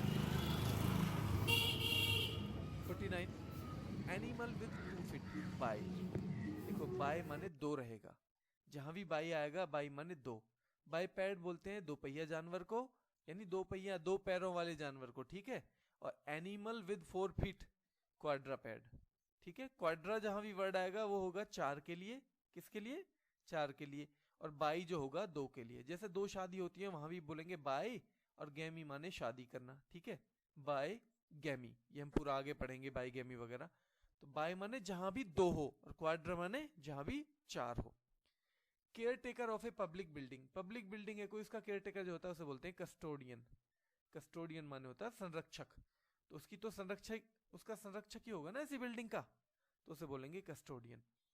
Careful and thorough inquiry, careful and thorough inquiry, सावधानी पूर्वक और व्यापक जांच, किसी चीज की जो व्यापक जांच होती है उसे क्या बोलते हैं, व्यापक माने बहुत ध्यान से, बिल्कुल माइन्यूटली, तो उसे तो इन्वेस्टिगेशन ही बोलेंगे, अन्वेषण ही तो बोलेंगे, इन्वेस्टिगेशन। व्यापक जांच, मान लो कोई अपराध हो गया तो उसकी पूरी सावधानी पूर्वक जांच होती है ना, तो उसे बोलेंगे इन्वेस्टिगेशन, ठीक है। 53 charitable home for orphans, orphan माने क्या होता है, जिसके माता पिता ही ना हो, ठीक है। ऑर्फन माने होता है क्या, अनाथ। और इनके लिए जो खुले रहते हैं अनाथालय, हिंदी में हम खूब बोलते हैं अनाथालय, ठीक है, इंग्लिश में उसे बोलते हैं ऑर्फनेज। देखो ऑर्फन से ही बना है, ऑर्फन, ऑर्फन माने अनाथ, जहां वो रहते हैं ऑर्फनेज, ठीक है, अनाथालय orphanage. 54 child whose parents are dead, ये वही आ गया, ठीक है, ऑर्फन नीचे आ गया। अभी हमने पढ़ा था ऑर्फनेज जहां वो रहते हैं, और ऑर्फन माने अनाथ, ठीक। कैपेबल ऑफ बीइंग अवॉइडेड, यानी जिससे बचा जा सके। अब देखो ये एबल माने क्या होता है, ये एबल कई जगह सफिक्स लगेगा यानी बाद में आएगा। तो एबल माने होता है फिट, किसी चीज के लिए फिट यानी जो वो कर सके, सुटेबल, ठीक है। तो अवॉइडेबल माने, अवॉइड माने बचना, एबल माने जो बचने के लिए फिट हो, जिससे बचा जा सके। तो अवॉइडेबल माने जिससे बचा जा सके, इसे बोलते हैं capable of being avoided. Paper में आएगा कैपेबल ऑफ बीइंग अवॉइडेड, एक ऑप्शन रहेगा अवॉइडेबल, एक रहेगा ब्रेकेबल, एक रहेगा विंसिबल और एक रहेगा इनफ्लेमेबल। तो आपको पता होना चाहिए क्या है, कैपेबल ऑफ बीइंग अवॉइडेड का मतलब होता है अवॉइड एबल, ठीक है। कैपेबल ऑफ बीइंग ब्रोकन, जिसे मतलब तोड़ा जा सके, तो ब्रेक, ब्रेक माने तोड़ना, एबल जो टूट सके, भंगुर, ठीक है, breakable. That which can be conquered, जिसे जीता जा सके, ठीक है, विंसिबल, विंसिबल माने जिसे जीता जा सके, या कॉन्कर, कनकर माने क्या होता है, किसी को जीतना, ठीक है, और एबल इसमें जुड़ा हुआ है, तो कनकरेबल माने जिसे जीता जा सके, विंसिबल, कनकरेबल। एक विंसिबल का अपोजिट वर्ड भी होता है, तो मैंने बताया था ना, इन अगर वर्ड के पहले लगा दिया जाए किसी के भी, तो इनके कई अर्थ होते हैं, और उनमें से एक होता है इन का मतलब नॉट, उनमें से क्या होता है, एक नॉट। तो विंसिबल में अगर हम इन लगा दें, इन विंसिबल, तो इसका मतलब हो जाता है विंसिबल नॉट, यानी जिसे जीता ना जा सके। इनविंसिबल माने जिसे जीता ना जा सके। That which can be conquered, vincible या कंकरेबल, और that which can not be conquered उसे बोलेंगे इनविंसिबल, ठीक है। That which can be easily set on fire, inflammable, ठीक है। तो इन माने जिसमें आग आसानी से लग सके, ठीक है, इन फ्लेमेबल, तो यहां इसका मतलब नॉट नहीं है, ठीक है। इनफ्लेमेबल माने जिसमें आसानी से आग लग सके, that which can be easily set on fire, inflammable. आगे देखिए 59 that which can B explain, तो इसे बोलेंगे एक्सप्लीकेबल, ठीक है। That which can be expressed, तो एक्सप्रेस और आईबीएलई, आईबीएलई या एबीएलई दोनों ही किसके लिए यूज होते हैं, फिट, यानी जो एक्सप्रेस करने के लिए फिट हो, यानी जिसे व्यक्त किया जा सके, तो एक्सप्रेसिबल हो जाएगा, ठीक है।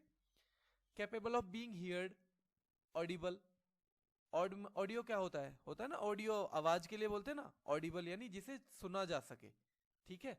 और इसमें अगर नेगेटिव बनाना हो तो क्या हो जाता है, इनऑडिबल, क्या हो जाता है, इन ऑडिबल, ठीक है, यानी इन लगा के जो नोट होता है वही वाला ये। Capable of being heard audible, और which can not be heard inaudible, ठीक है। That which can be perceived by the senses, अब देखो परसीव माने यानी जिसे हम महसूस कर सके, सेंसेस माने इंद्रियों से, जिसे इंद्रियों से महसूस किया जा सके, तो परसेप्ट, परसीव से ही वर्ड बना है परसेप्ट, ठीक है, परसेप्टिबल, यानी जो परसेप्ट करने के लिए फिट हो, जो महसूस करने किए जाने के लिए फिट हो, उसे बोलते हैं परसेप्टिबल, ठीक है। कैपेबल ऑफ बीइंग रीच्ड, अब देखो एक्सेस माने होती है कहीं की पहुंच, जो एक्सेस के लिए फिट हो, यानी जहां एक्सेस हो सकती है, तो एक्सेसिबल हो गया, ठीक है। तो आईबीएलई, एबीएलई ये जो वर्ड है इनका मतलब होता है फिट या सुटेबल। तो इनका अर्थ आपको 6-7 वर्ड जो है इनसे समझ में आया होगा, और ये सारे के सारे वर्ड जो 6-7 हैं बहुत महत्वपूर्ण है पेपर के हिसाब से, तो अच्छी तरह से आपको याद करने हैं, बार बार करने हैं, ठीक है। कुछ लोग कह रहे हैं पिक्चरों के साथ भैया पढ़ाओ, आप पहले करके देखो 100-200 पिक्चरों का, क्योंकि मैंने खुद भी तैयारी की है, मुझे पता है कि पिक्चर भी आप एक लिमिट तक ही तो याद करोगे। अगर बनानी है पिक्चर तो इन्हीं चीजों से जोड़ के ना अपने मन में बनाओ पिक्चर, वो ज्यादा अच्छी है और वो ज्यादा टाइम तक रुकेगी। जो मैं पिक्चर दूंगा वो तो मैं अपने हिसाब से कनेक्ट करके दूंगा ना, तो ज्यादा अच्छा है कि आप अपने हिसाब से कोई भी पिक्चर अपने मन में ही बनाओ, जरूरी नहीं है बाहर बनाने की, ठीक है। That which can be expressed, मान लो आपको कोई सब्जेक्ट आता है, आप उसे अच्छी तरह से एक्सप्रेस कर सकते हो, तो आप उसे याद रखो एक्सप्रेसिबल। मान लो इंग्लिश है, मान लो हिंदी है, कि हिंदी मेरे लिए क्या है, एक्सप्रेसिबल है, ठीक है। ऑडिबल मतलब आपकी आवाज अगर सुनी जा सकती है तो उसे ऑडिबल, कोई चीज नहीं सुनी जा सकती तो इनऑडिबल, ठीक है। परसेप्टिबल आप सोचो खुद ही, जैसे ऑनेस्टी है, ऑनेस्टी है, आप ध्यान रखो कि ऑनेस्टी क्या है, परसेप्टिबल नहीं है। ठीक है, आप ऑनेस्टी को क्या कर सकते हो, छू नहीं सकते, इंद्रियों से महसूस नहीं कर सकते। ठीक है। कैपेबल ऑफ बीइंग रीच्ड, जहां पहुंचा जा सकता है। तो एक्सेसिबल, मान लो कोई ऐसी जगह हो कि जहां पहुंचा जा सकता है, आप उसे खुद से कनेक्ट करो कि यहाँ ये मेरे लिए एक्सेसिबल है। कोई एग्जाम भी हो सकता है कि मेरी तैयारी हिंदी की अच्छी है तो यूपीएसआई मेरे लिए एक्सेसिबल है। अगर मेरी तैयारी इंग्लिश की अच्छी है तो सीपीयू या सीजीएल मेरे लिए एक्सेसिबल है, एक्सेसिबल है। ठीक है। तो ये सारी चीजें अगर कनेक्ट करोगे इस तरह से तो ज्यादा अच्छा है और ज्यादा टाइम तक आपको याद रहेगा। आगे आ जाओ, that which can be seen, जिसे देखा जा सके, तो विजिबल। ठीक है, यानी जो विजन में आ सके आपके में, विजिबल। और इसका भी अगर नेगेटिव बनाना है तो इन ही जुड़ता है, इनविजिबल। ठीक है, इनविजिबल यानी विजिबल नॉट, इन जुड़ते ही क्या होगा यहाँ पे, visible not. Capable of being bounded और हर्ट, जिससे घायल किया जा सके या नुकसान पहुंचाया जा सके, उसे बोलते हैं वल्नरेबल यानी आघात योग्य, वल्नरेबल। ठीक है। डिफिकल्ट और इम्पॉसिबल टू रीड, जो पढ़ने में मुश्किल हो, असंभव जैसा ही हो, मतलब लगभग पढ़ने में मुश्किल हो। तो इलेजिबल, क्या है, इलेजिबल। अब देखो ये भी वर्ड होता है एक लेजिबल, क्या होता है, लेजिबल माने जिसे पढ़ा जा सके। तो इसके आगे भी इल जो लगता है ना, इल, ये इसका नेगेटिव सेंस ले आता है और ये कई सारे वर्ड्स के आगे लगेगा। मैं एक साथ सारे इसलिए नहीं दे रहा हूं कि जब मैं दूसरा वर्ड पढ़ाऊंगा फिर से आपको नियम याद आएगा, जब मैं ऐसा तीसरा वर्ड पढ़ाऊंगा फिर से आपको नियम याद आएगा। तो अभी याद करवाने में जो है मैं आपको एक साथ नहीं दे रहा हूँ सारे वर्ड, फिर तो एक ही क्लास में खत्म हो जाएंगे, दोबारा आएंगे ही नहीं वो। तो मैं चाहता हूँ हर क्लास में एक आध वर्ड आए ऐसा आपका। ठीक है, इन वाला भी आए, इल वाला भी आए, फिर जब आप तैयारी करो अपने आप तब इन्हें एक साथ आप लिख सकते हो। ठीक है। तो लेजिबल माने पढ़ने योग्य, पठनीय, और इल लगा दिया तो इसमें हो जाएगा नेगेटिव सेंस, इलेजिबल माने ना पढ़ने। जैसे लिटरेट, लिटरेट माने होता है साक्षर। ठीक है। और इसके आगे आई एल और लगा दिया तो इलिटरेट यानी निरक्षर। लिटरेट जो पढ़ा लिखा हो, साक्षर हो, और इल लगाते ही नेगेटिव होता है जो कि पढ़ने लिखना ना जानता हो, इलिटरेट। ठीक है। 67 पे आइए, according to sequence of time, यानी मान लो 5 घटनाएं हुई, 5 घटनाएं हुई, 1 2 3 4 5, ये पहले हुई, ये बाद में, ये फिर ये बाद में, और बाद में, और बाद में। इसका मतलब ये जो 5 हैं किस क्रम में है, क्रोनोलॉजिकल, समय के अनुक्रम में। जो पहले हुई वो पहले लिखी है, जो बाद में हुई वो बाद में लिखी है, जो फिर और बाद में हुई वो बाद में लिखी है। ऐसा नहीं है कि ये यहाँ घुसेड़ रखी है, ये यहाँ पे रखी हुई है। ठीक है। तो क्रोनोलॉजिकल माने होता है काल क्रमानुसार, यानी जैसे जैसे कोई घटना हुई है ऐसे ही रखा जाए। और coming of events in series, घटनाओं का श्रृंखला में आना या घटना, सक्सेशन, ये क्या होता है, सक्सेशन। ये भी लगभग उसी के जैसा होता है, इसमें घटनाएं भी होती हैं, आदमी भी होते हैं। ठीक है। जैसे मैं मुगल वंश का लिखूं सक्सेशन, तो पहले क्या लिखूंगा, बाबर लिखूंगा ना, बाबर के बाद बताइए आप, हुमायूं लिखूंगा। ठीक है। हुमायूं के बाद किसे लिखूंगा मैं, अकबर को लिखूंगा। ठीक है। तो ऐसे ऐसे ही यानी सक्सेशन में, इसके बाद जो आएगा वो चौथे नंबर पे, बाद में आएगा 5वें नंबर पे। तो होता है कमिंग ऑफ इवेंट्स या पीपल इन सीरीज, ये होता है सक्सेशन। और टाइम के अनुसार जो है चीजों को लिखना वो होता है क्रोनोलॉजिकल। ठीक है। लगभग एक ही जैसा सेंस दोनों का आता है, तो ऐसा नहीं है, ऐसा नहीं होना चाहिए कि एक ही पेपर में दोनों ऑप्शन आए, ऐसा नहीं होना चाहिए। ठीक है। 69, addition for completion and improvement, किसी चीज का जो है ना, किसी चीज को पूरा करने के लिए और उसमें सुधार के लिए जो कोई चीज जोड़ते हैं उसे क्या बोलते हैं, सप्लीमेंट। क्या बोलते हैं, सप्लीमेंट माने पूरक। ठीक है, कि कुछ काम किया आपने, उसे और ज्यादा कंप्लीट करना है, वो कंप्लीट नहीं हुआ, या उसमें कुछ सुधार करना है, तो उसे बोलते हैं सप्लीमेंट। जैसे खाना ही है, आप जिम जाते हो तो क्या लेते हो, सप्लीमेंट लेते हो ना, यानी कि खाने का सप्लीमेंट है, उसे और पूरा करने के लिए, और ज्यादा उसमें सुधार के लिए। ठीक है, इसलिए सप्लीमेंट लेते हो। तो एनी एल्कोहलिक ड्रिंक, लिक्वर, मदिरा, जिसमें अल्कोहल हो उसे बोलेंगे लिक्वर। ठीक है। अब ये देखो, ये कई बार आता है पेपरों में, any left hand page of a book, verso बोलते हैं, any right hand page of book, recto बोलते हैं। तो राइट से ध्यान रखो, राइट का आर से ही शुरू होगा, रेक्टो। क्या होगा, आर फोर राइट और आर फोर रेक्टो। ठीक है। और वर्सो, वाम, वाम माने होता है ना उल्टा, बायां, तो वी लगभग उससे आप कनेक्ट कर सकते हो। वैसे तो ज्यादा बड़े वर्ड नहीं है, याद भी कर सकते हो। लेफ्ट हैंड पेज वर्सो और राइट हैंड पेज रेक्टो, ठीक है। Call back to mind, call back to mind यानी याद करना किसी चीज को। मान लो कोई चीज है और आपको मतलब वो ध्यान नहीं आ रही, तो उसे आप लगाते हो ना, कभी कभी दिमाग लगाते हो, तो उसे बोलते हैं call back to the mind, यानी रिकॉल, याद करना। और cause a person to remember, किसी को किसी चीज को याद दिलाना, वहां रिकॉल नहीं बोलेंगे, वहां बोलेंगे रिमाइंड, ठीक है। जैसे मैं कोई चीज याद करना चाह रहा हूं खुद, मैं कोई चीज खुद याद करना चाह रहा हूं तो होगा रिकॉल, ठीक है। और मान लो अभी मैंने आपको बोला है संडे में टेस्ट है, ठीक है, क्या है, संडे में टेस्ट। अब मैं संडे को भूल जाऊं और आप लोग फिर कोई कमेंट डाल के, कोई फोन करके बोले कि भैया आप ना, आपने आज क्या कहा था, आपने आज टेस्ट के लिए बोला था, तो वो बोला जाएगा रिमाइंड कराना। आप क्या करा रहे हो, मुझे रिमाइंड। अगर संडे को मैं खुद ही याद करता हूं मैंने आज के लिए क्या बोला था, तो इसका मतलब है मैं कर रहा हूं रिकॉल, ठीक है।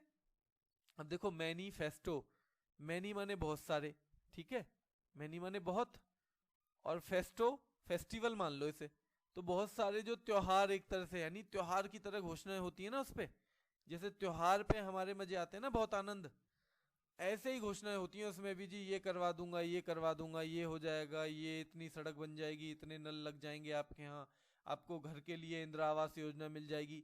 तो ये सारी जो चीजें होती हैं क्या होती हैं, घोषणा पत्र में क्या होता है, उसमें प्लान होते हैं, प्रॉमिस होते हैं बहुत सारे, तो उसे बोलते हैं मैनीफेस्टो, ठीक है। डीप एंड थोरो, इंटेंसिव, बहुत जो गहन चीज हो, कोई गहन, जैसे आप अध्ययन कर रहे हो मान लो, अब आप किसी कांस्टेबल की एग्जाम के लिए तैयारी करेंगे तो आपको कोई बुक ऐसे ही बस थोड़ी थोड़ी थोड़ी थोड़ी मतलब इंपॉर्टेंट चीजें पढ़नी है। अगर आप यूपीएससी तैयारी करने लगे तो आपको कैसी स्टडी करनी पड़ेगी, कैसी करनी पड़ेगी, इंटेंसिव, ठीक है। और जैसे यूपीएसआई है, यूपीएसआई के लिए अगर आप कॉन्स्टिट्यूशन, क्योंकि वहां पे लगभग आधे नंबरों का आता है, जीएस, जीएस का जो पोर्शन है उसके आधे नंबरों का आता है ना कॉन्स्टिट्यूशन, तो वहां क्या करना पड़ेगा, आपको इंटेंसिव स्टडी करनी पड़ेगी उसकी। नेट का एग्जाम देना है, नेट का एग्जाम, ठीक है, जिससे प्रोफेसर बनते हैं, तो वहां भी आपको अगर पढ़ना है तो ऐसा थोड़ी है कि एक 10 रुपए वाली बुक ले लिया 20 वाली और उससे पढ़ाई हो जाएगी। वहां आपको क्या करना पड़ेगा, इंटेंसिव स्टडी करनी पड़ेगी, गहन अध्ययन, ठीक है। 77, care taken in advance to avoid a risk, कोई रिस्क से बचने के लिए एडवांस में अगर कोई केयर करे तो उसे बोलते हैं प्रीकॉशन, सतर्कता, क्या बोलते हैं, प्रीकॉशन, सतर्कता, ठीक है। पहले से ही जो सतर्कता बरते किसी चीज को, यानी रिस्क अभी आया नहीं है लेकिन उससे पहले से ही सतर्कता बरते। जैसे हम घर बनवाते हैं, ठीक है, अब घर बनवाने में हम ऊपर छत पे चारों तरफ बाउंड्री लगवा देते हैं ना, ऊंची ऊंची थोड़ी सी दीवार, ये जाल लगवा देते हैं, तो क्या है, वो प्रिकॉशन है कि कल को कोई छोटा बच्चा है वो उधर से झांकने लगे, गिर ना जाए, ठीक है।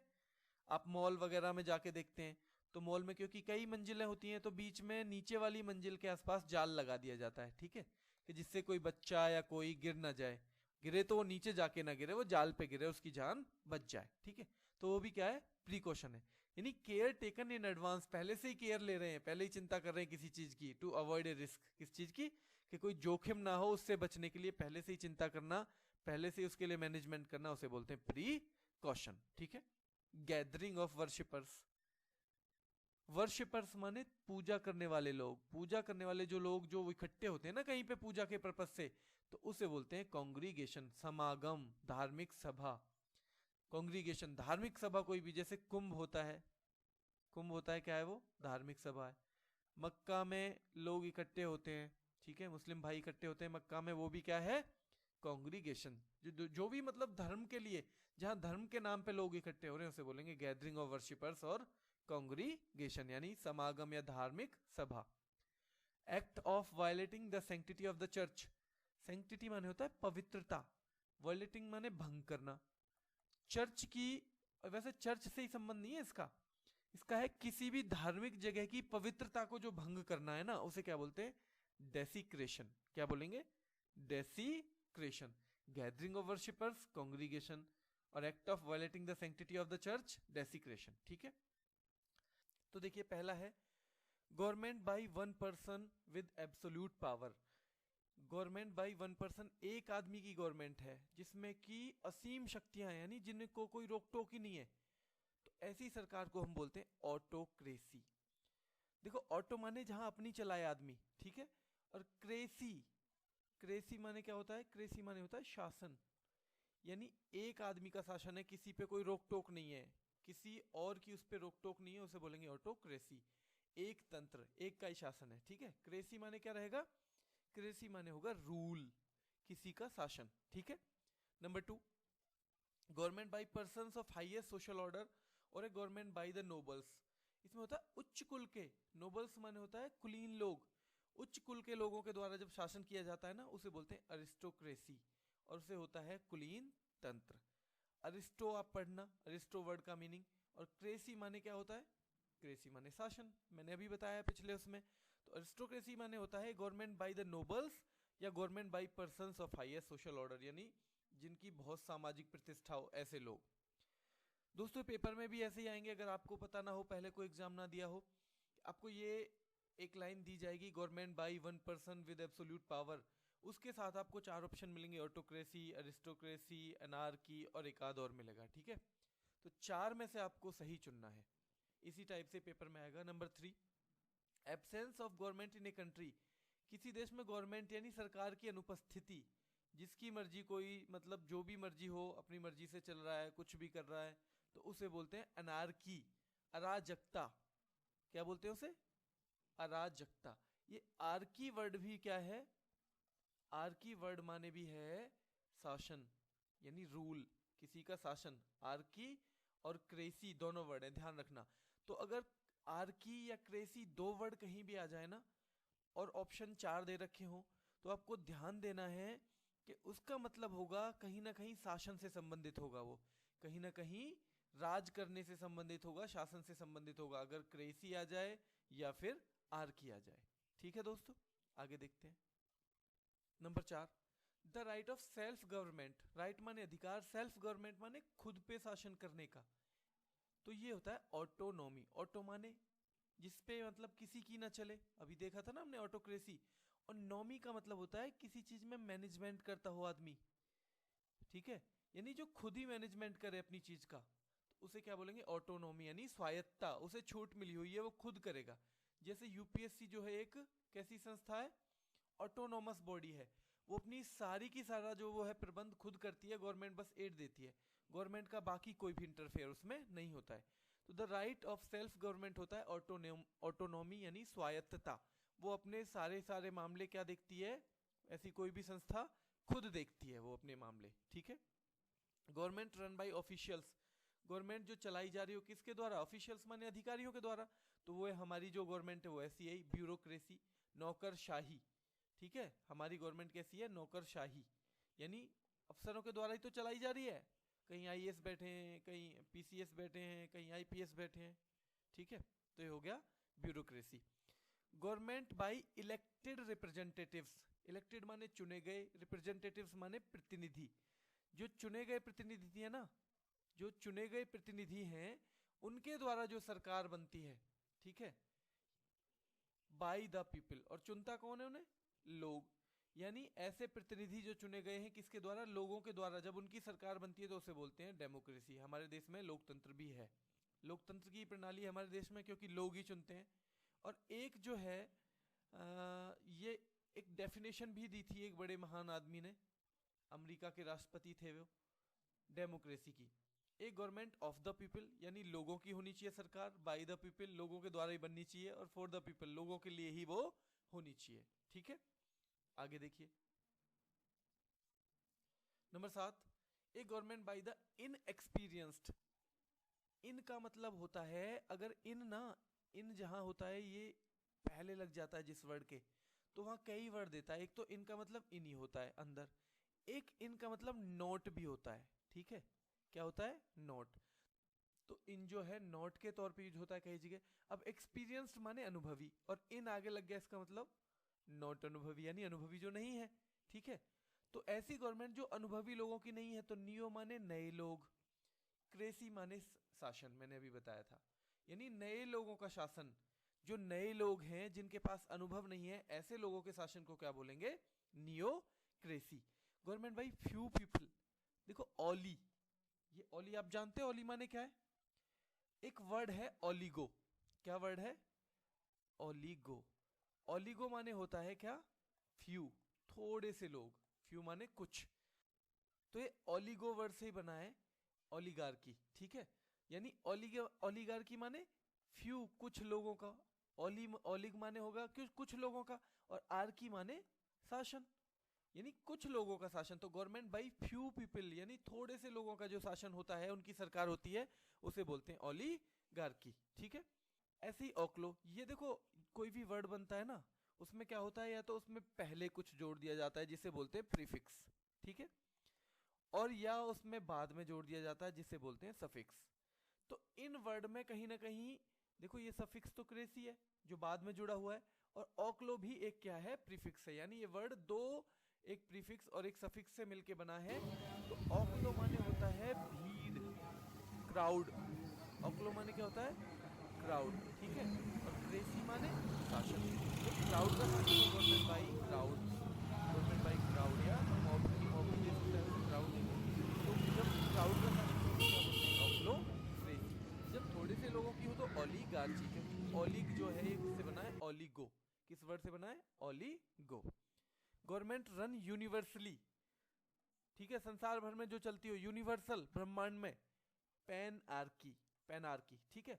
पैन का मतलब भी, पैन भी ऐसे होता है प्रीफिक्स, और पैन का मतलब क्या होता है, पी एन, पैन माने, पी एन पैन माने हर जगह जो चलता हो। जैसे कोई कहते हैं ना ऑल, ऑल, जैसे कोई कहे हम पैन इंडिया प्रोग्राम, कोई प्रोग्राम कैसा है, पैन इंडिया प्रोग्राम, इसका मतलब पूरे के पूरे भारत में चला हुआ है।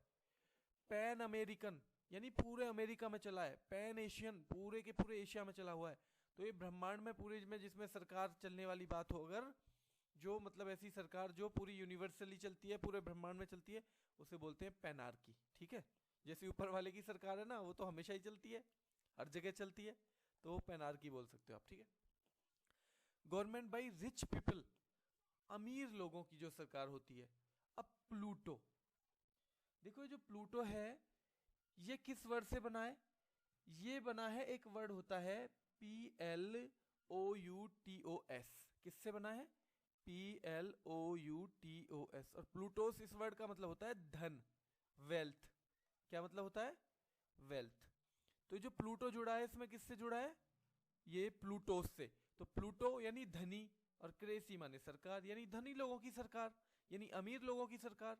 तो गवर्नमेंट बाई रिच पीपल का मतलब होगा प्लूटोक्रेसी, क्योंकि प्लूटो जो है प्लूटोस वर्ड से बना है, और प्लूटोस क्या होता है, धनी, रिच, शाबाश।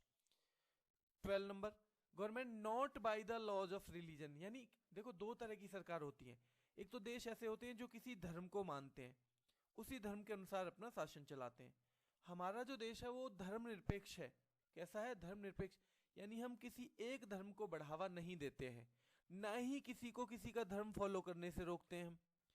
क्यों, क्योंकि हमारा है धर्मनिरपेक्ष राज्य।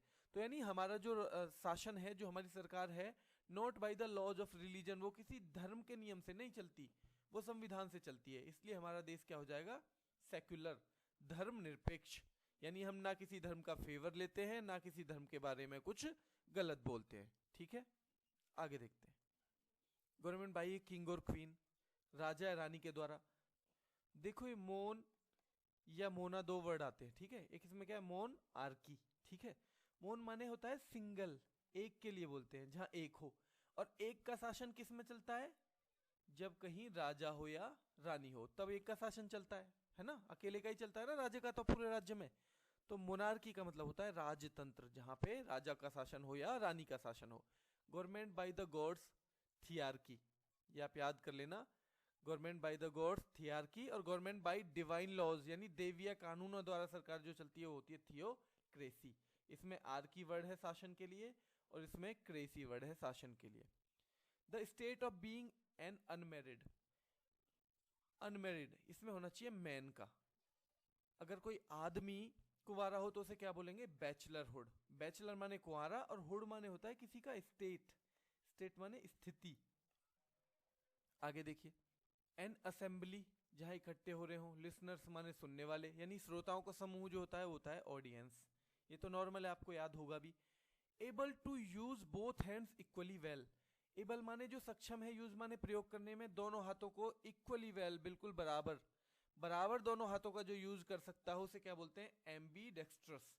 एम्बी माने क्या होता है, दोनों, एम्बी माने बोथ, एम्बी का मतलब बोथ, और डेक्स्ट्रस माने जिसमें निपुण हो, यानी जिसमें आदमी दोनों हाथों से निपुण हो उसे बोलते हैं Aamby dextrous.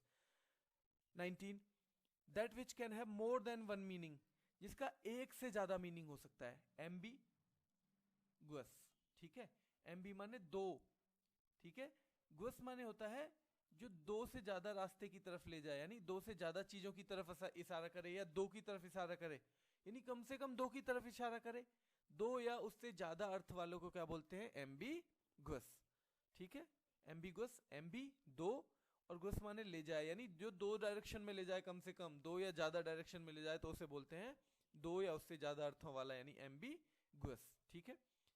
Things to be added at the end of a book, addendum, things to be added, कुछ चीजें जोड़ते हैं ना कभी कभी किसी किताब की समाप्ति पे, जहां किताब समाप्त हो जाती है तो उसमें जोड़ देते हैं कुछ, तो देखो एडेंडम, इस वर्ड को तो ऐसे भी याद कर सकते हो, एड, एड माने जोड़ो, एंड में, कहां जोड़ना है, एड, एंड में, कहां जोड़ना है, एडेंडम माने ऐड किया एंड में, ठीक है, हो जाएगा याद। आगे देखिए, अच्छा इनका मैंने आपको बताया था अभी, इनका एक जो मीनिंग है वो नॉट भी होता है, क्या होता है, not, that which can not B believed, देखो यहां नॉट आ रहा है ना, नॉट, इसका मतलब उस जो वर्ड है उसमें भी इन अगर आ रहा है और यहां भी नॉट आ रहा है तो इसका मतलब उसमें इन जो है वो नॉट के लिए होगा। That which can not B believed, जिसका भरोसा ना किया जा सके, तो इसका होता है इनक्रेडिबल, क्योंकि क्रेडिबल माने होता है जिसका भरोसा कर सकें, विश्वसनीय, अगर क्रेडिबल होगा तो क्या होगा, विश्वसनीय, इन जोड़ दिया तो यानी नेगेटिव सेंस चला गया नॉट वाला, तो अविश्वसनीय, incredible. Which can not be cured, जिसका इलाज ना किया जा सके, अब देखो क्योरेबल माने होता है जिसका इलाज किया जा सकता है, क्योर माने इलाज करना, एबल माने जिसका हो सकता है कि इलाज, और इन जोड़ते ये हो गया नेगेटिव सेंस में, इनक्योरेबल माने जिसका इलाज ना किया जा सके, ठीक है। 23, that which can not be defended, जिसको डिफेंड ना किया जा सके, जिसका बचाव ना किया जा सके, तो डिफेंसिबल माने क्या होता है, इबल माने भी क्या होता है, देखो लास्ट में एबल या एबल एक ही बात है, एबल माने योग्य, ठीक है, जो किसी चीज के योग्य हो, यानी डिफेंस एबल, जिसे डिफेंस के योग्य हो जो, उसे बोलते हैं सुरक्षणीय, defensible. That which can be defended का मतलब होता है डिफेंसिबल, लेकिन विच कैन नॉट लगा दिया, इसका मतलब यहां इन लगाना पड़ेगा, that which can not be defended यानी इनडिफेंसिबल, ठीक है, असुरक्षणीय, जिसे बचाया ना, जिसे सुरक्षा ना की जा सके जिसकी।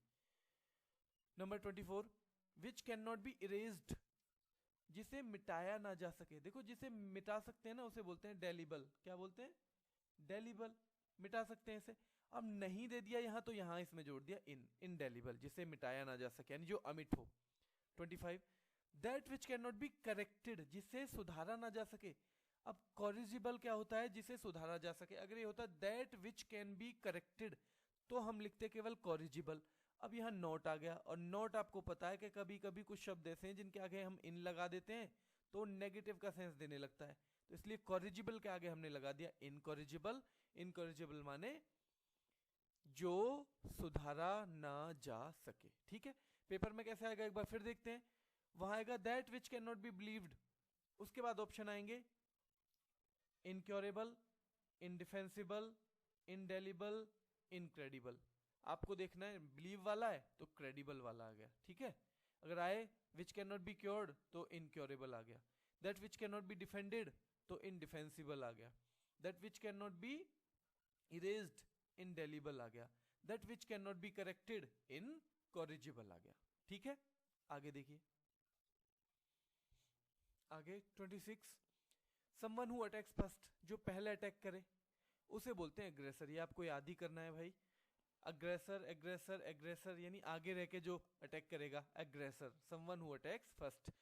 Abnormal growth in some part of the body, abnormal माने असामान्य, ग्रोथ माने वृद्धि हो जाए अगर, in some part of the body, शरीर के किसी हिस्से में, तो शरीर के किसी हिस्से में अगर जो असामान्य वृद्धि हो जाती है ना उसे बोलते हैं ट्यूमर, क्या बोलते हैं, ट्यूमर, ठीक है। कहीं कोई गांठ सी बन जाए, गांठ जो है वो नॉर्मल नहीं होनी चाहिए कहीं शरीर में, लेकिन बन गई, कोई गले में बन गई, कोई कमर पे बन गई, हाथ पे बन गई, तो ट्यूमर हो जाएगा, ठीक है।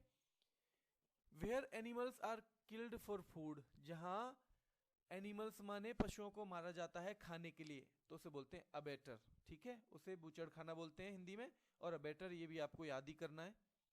Abandoned child of unknown parents who is found by somebody, माता पिता के द्वारा त्यागा हुआ बच्चा, फाउंडलिंग, क्या हो जाएगा, फाउंडलिंग, ठीक है। Number 30, animals which live both on land and in water, ऐसे पशु जो कहां रहते हैं, बोथ ऑन लैंड, लैंड पे भी रहते हैं, जमीन पे भी, और इन वाटर, पानी में भी रहते हैं, ठीक है। ऐसे प्राणी जो जमीन पर भी रहते हैं और पानी में भी रहते हैं। एम्फीबियन, एम्फी माने भी क्या होता है, एम्फी माने भी दोनों, बोथ।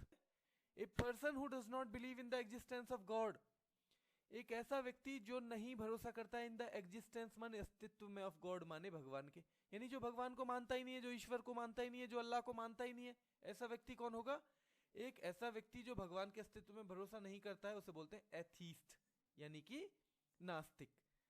थीस्ट, थीस्ट माने क्या है, नास्तिक, यानी थीस्ट माने आस्तिक, और ए लगा दिया उसके आगे तो नास्तिक, ठीक है। जैसे a person who believes in the existence of God, एक व्यक्ति जो भगवान के अस्तित्व में भरोसा करता है वो होता है थीस्ट। कई वर्ड ऐसे हैं जिनके आगे ए लगा देते हैं तो उसका अर्थ क्या हो जाता है, उल्टा, अपोजिट अर्थ हो जाता है, ठीक है। तो ऐसा ही शब्द है थीस्ट, जो भगवान में भरोसा करे, उसके अस्तित्व में भरोसा करे, थीस्ट, जो ना करे वो एथीस्ट, ठीक है। Number 33, abnormally high blood pressure, और देखिए दो वर्ड हैं, दोनों एक दूसरे से कनेक्टेड हैं। एक तो बहुत ज्यादा हाई ब्लड प्रेशर है, यानी असामान्य तौर पर, एबनॉर्मली माने सामान्य तौर पर, जितना नहीं होना चाहिए उतना ज्यादा हाई, एक असामान्य तौर पर नीचा, एबनॉर्मली लो ब्लड प्रेशर। तो देखो एक है हाइपरटेंशन और एक है hypotension.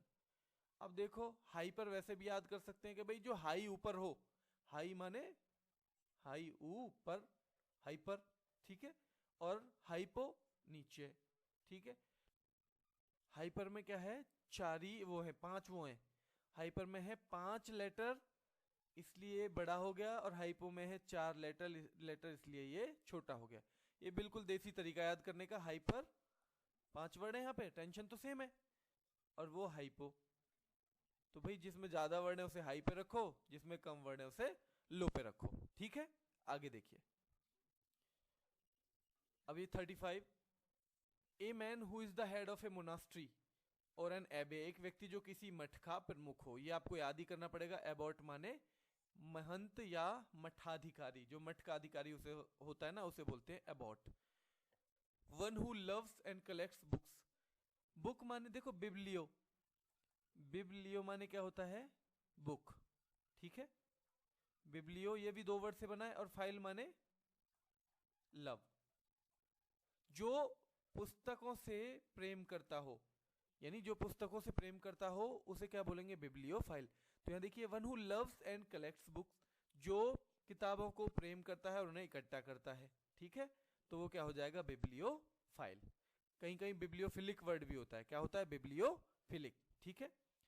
Having no known name और आइडेंटिटी और नॉन सोर्स, जिसका कोई नाम ही ना पता हो आपको, उसकी पहचान ना पता हो, या उसका सोर्स माने उद्गम कहां से आया है ये ना पता हो, उसे क्या बोलते हैं, एनोनिमस, एनोनिमस, अज्ञात, ठीक है। क्या बोलेंगे, हैविंग नो नोन नेम और आइडेंटिटी और नॉन सोर्स, उसे बोलेंगे अज्ञात, ठीक है।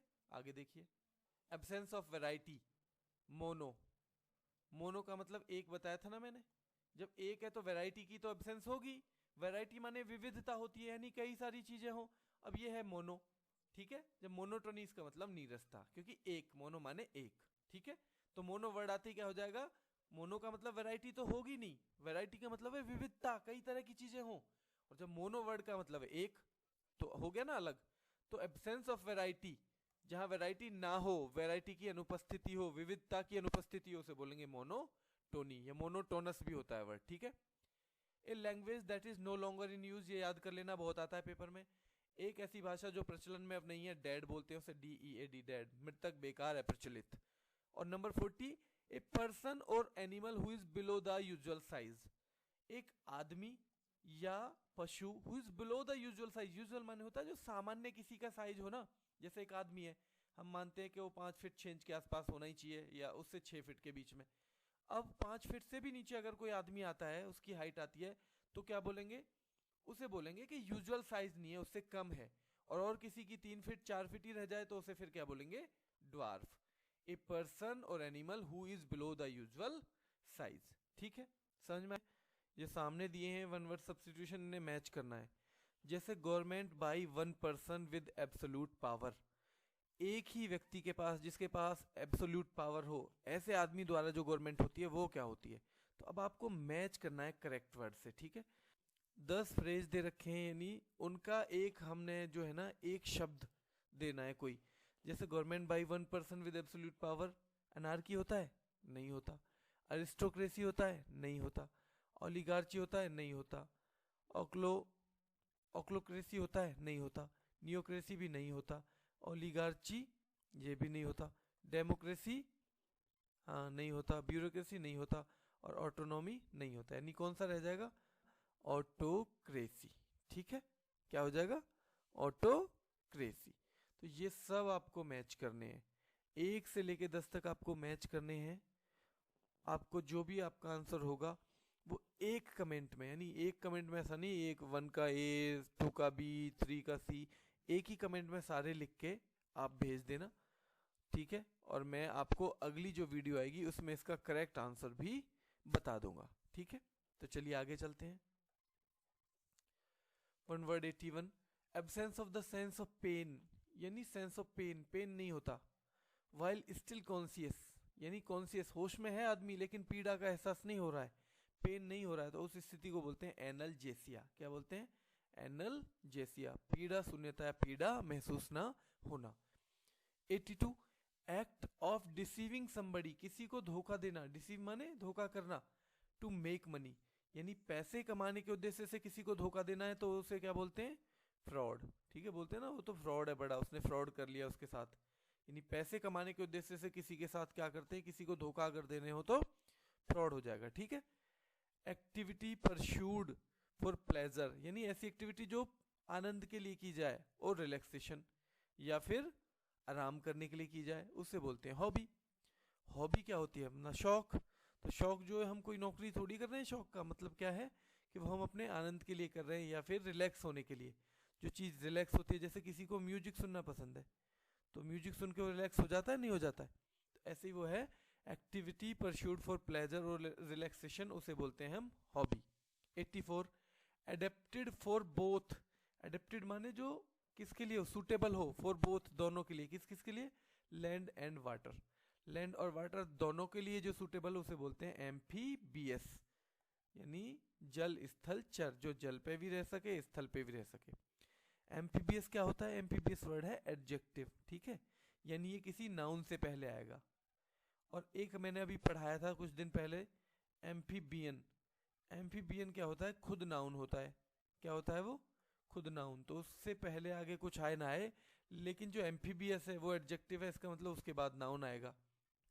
एग्री टू समथिंग, एग्री माने होता है किसी चीज पे सहमत हो जाना। समथिंग माने कोई चीज जो है, किसी चीज के लिए सहमति देना। तो असेंट माने भी सहमति होती है, देखो। कंसेंट माने भी सहमति होती है, और कनकर माने भी। ठीक है, तीनों वर्ड हैं, किस में आ सकते हैं, सिनोनिम्स में भी आ सकते हैं। किस में आ सकते हैं, सिनोनिम्स में। इसलिए ध्यान रखना है, किसी चीज के लिए सहमति देने का मतलब है असेंट हो गई या कंसेंट हो गई या कनकर। ठीक है, वेरी प्लीजेंट टू ईट, खाने में बहुत अच्छी लगे यानी बहुत स्वादिष्ट हो, उसे बोलते हैं पैलेटेबल। पैलेटेबल, ठीक है, पैलेटेबल। जैसे अब यहाँ देखो, ये मान लो ये प्लेट, यहाँ प्लेट वर्ड मान लेते हैं हम इसे, यानी प्लेट में, और एबल माने जो उसके योग्य हो, यानी प्लेट में रखने योग्य हो जो चीज। तो कौन सी चीज रखी जाएगी जो स्वादिष्ट है, तो यानी पैलेटेबल माने स्वादिष्ट। ठीक है, agreement by belligerents to stop fighting, यानी कुछ लोग जो युद्ध में लगे हुए हैं ना, उनके द्वारा फाइटिंग को यानी लड़ाई को स्टॉप करने का समझौता जो है, एग्रीमेंट। और सेसेशन ऑफ वार, या युद्ध रोकना, before a treaty is signed, यानी दोनों में से कोई भी आए, या तो आए agreement by belligerents to stop fighting, या आए cessation of warfare before a treaty is signed. तो उससे हम क्या बोलेंगे, दोनों में से किसी को भी, सीज फायर या फिर आर्मिस्टाइस। क्या बोलेंगे? सीज फायर या आर्मिस्टाइस। ठीक है, युद्ध विराम। सीज फायर तो आप कई बार देखते भी हो, मतलब अखबार वगैरह में भी आता है, जब पाकिस्तान के साथ हमारा कुछ ऐसा पंगा रहता है तो वह सीज फायर बोलते हैं। ठीक है, और आर्मिस्टाइस माने भी युद्ध विराम। 88, टू चेक और स्टॉप इन वे, रास्ते में ही रोकना। इंटरसेप्ट, ये वर्ड कई बार पढ़ा होगा, इंटरसेप्ट कर दिया। ठीक है, इंटरसेप्ट बीच में ही रोक देना, अवरोध पैदा करना, कोई चीज आ रही है उसे बोलेंगे इंटरसेप्ट। ठीक है, विरोध करना, उसका अवरोध करना।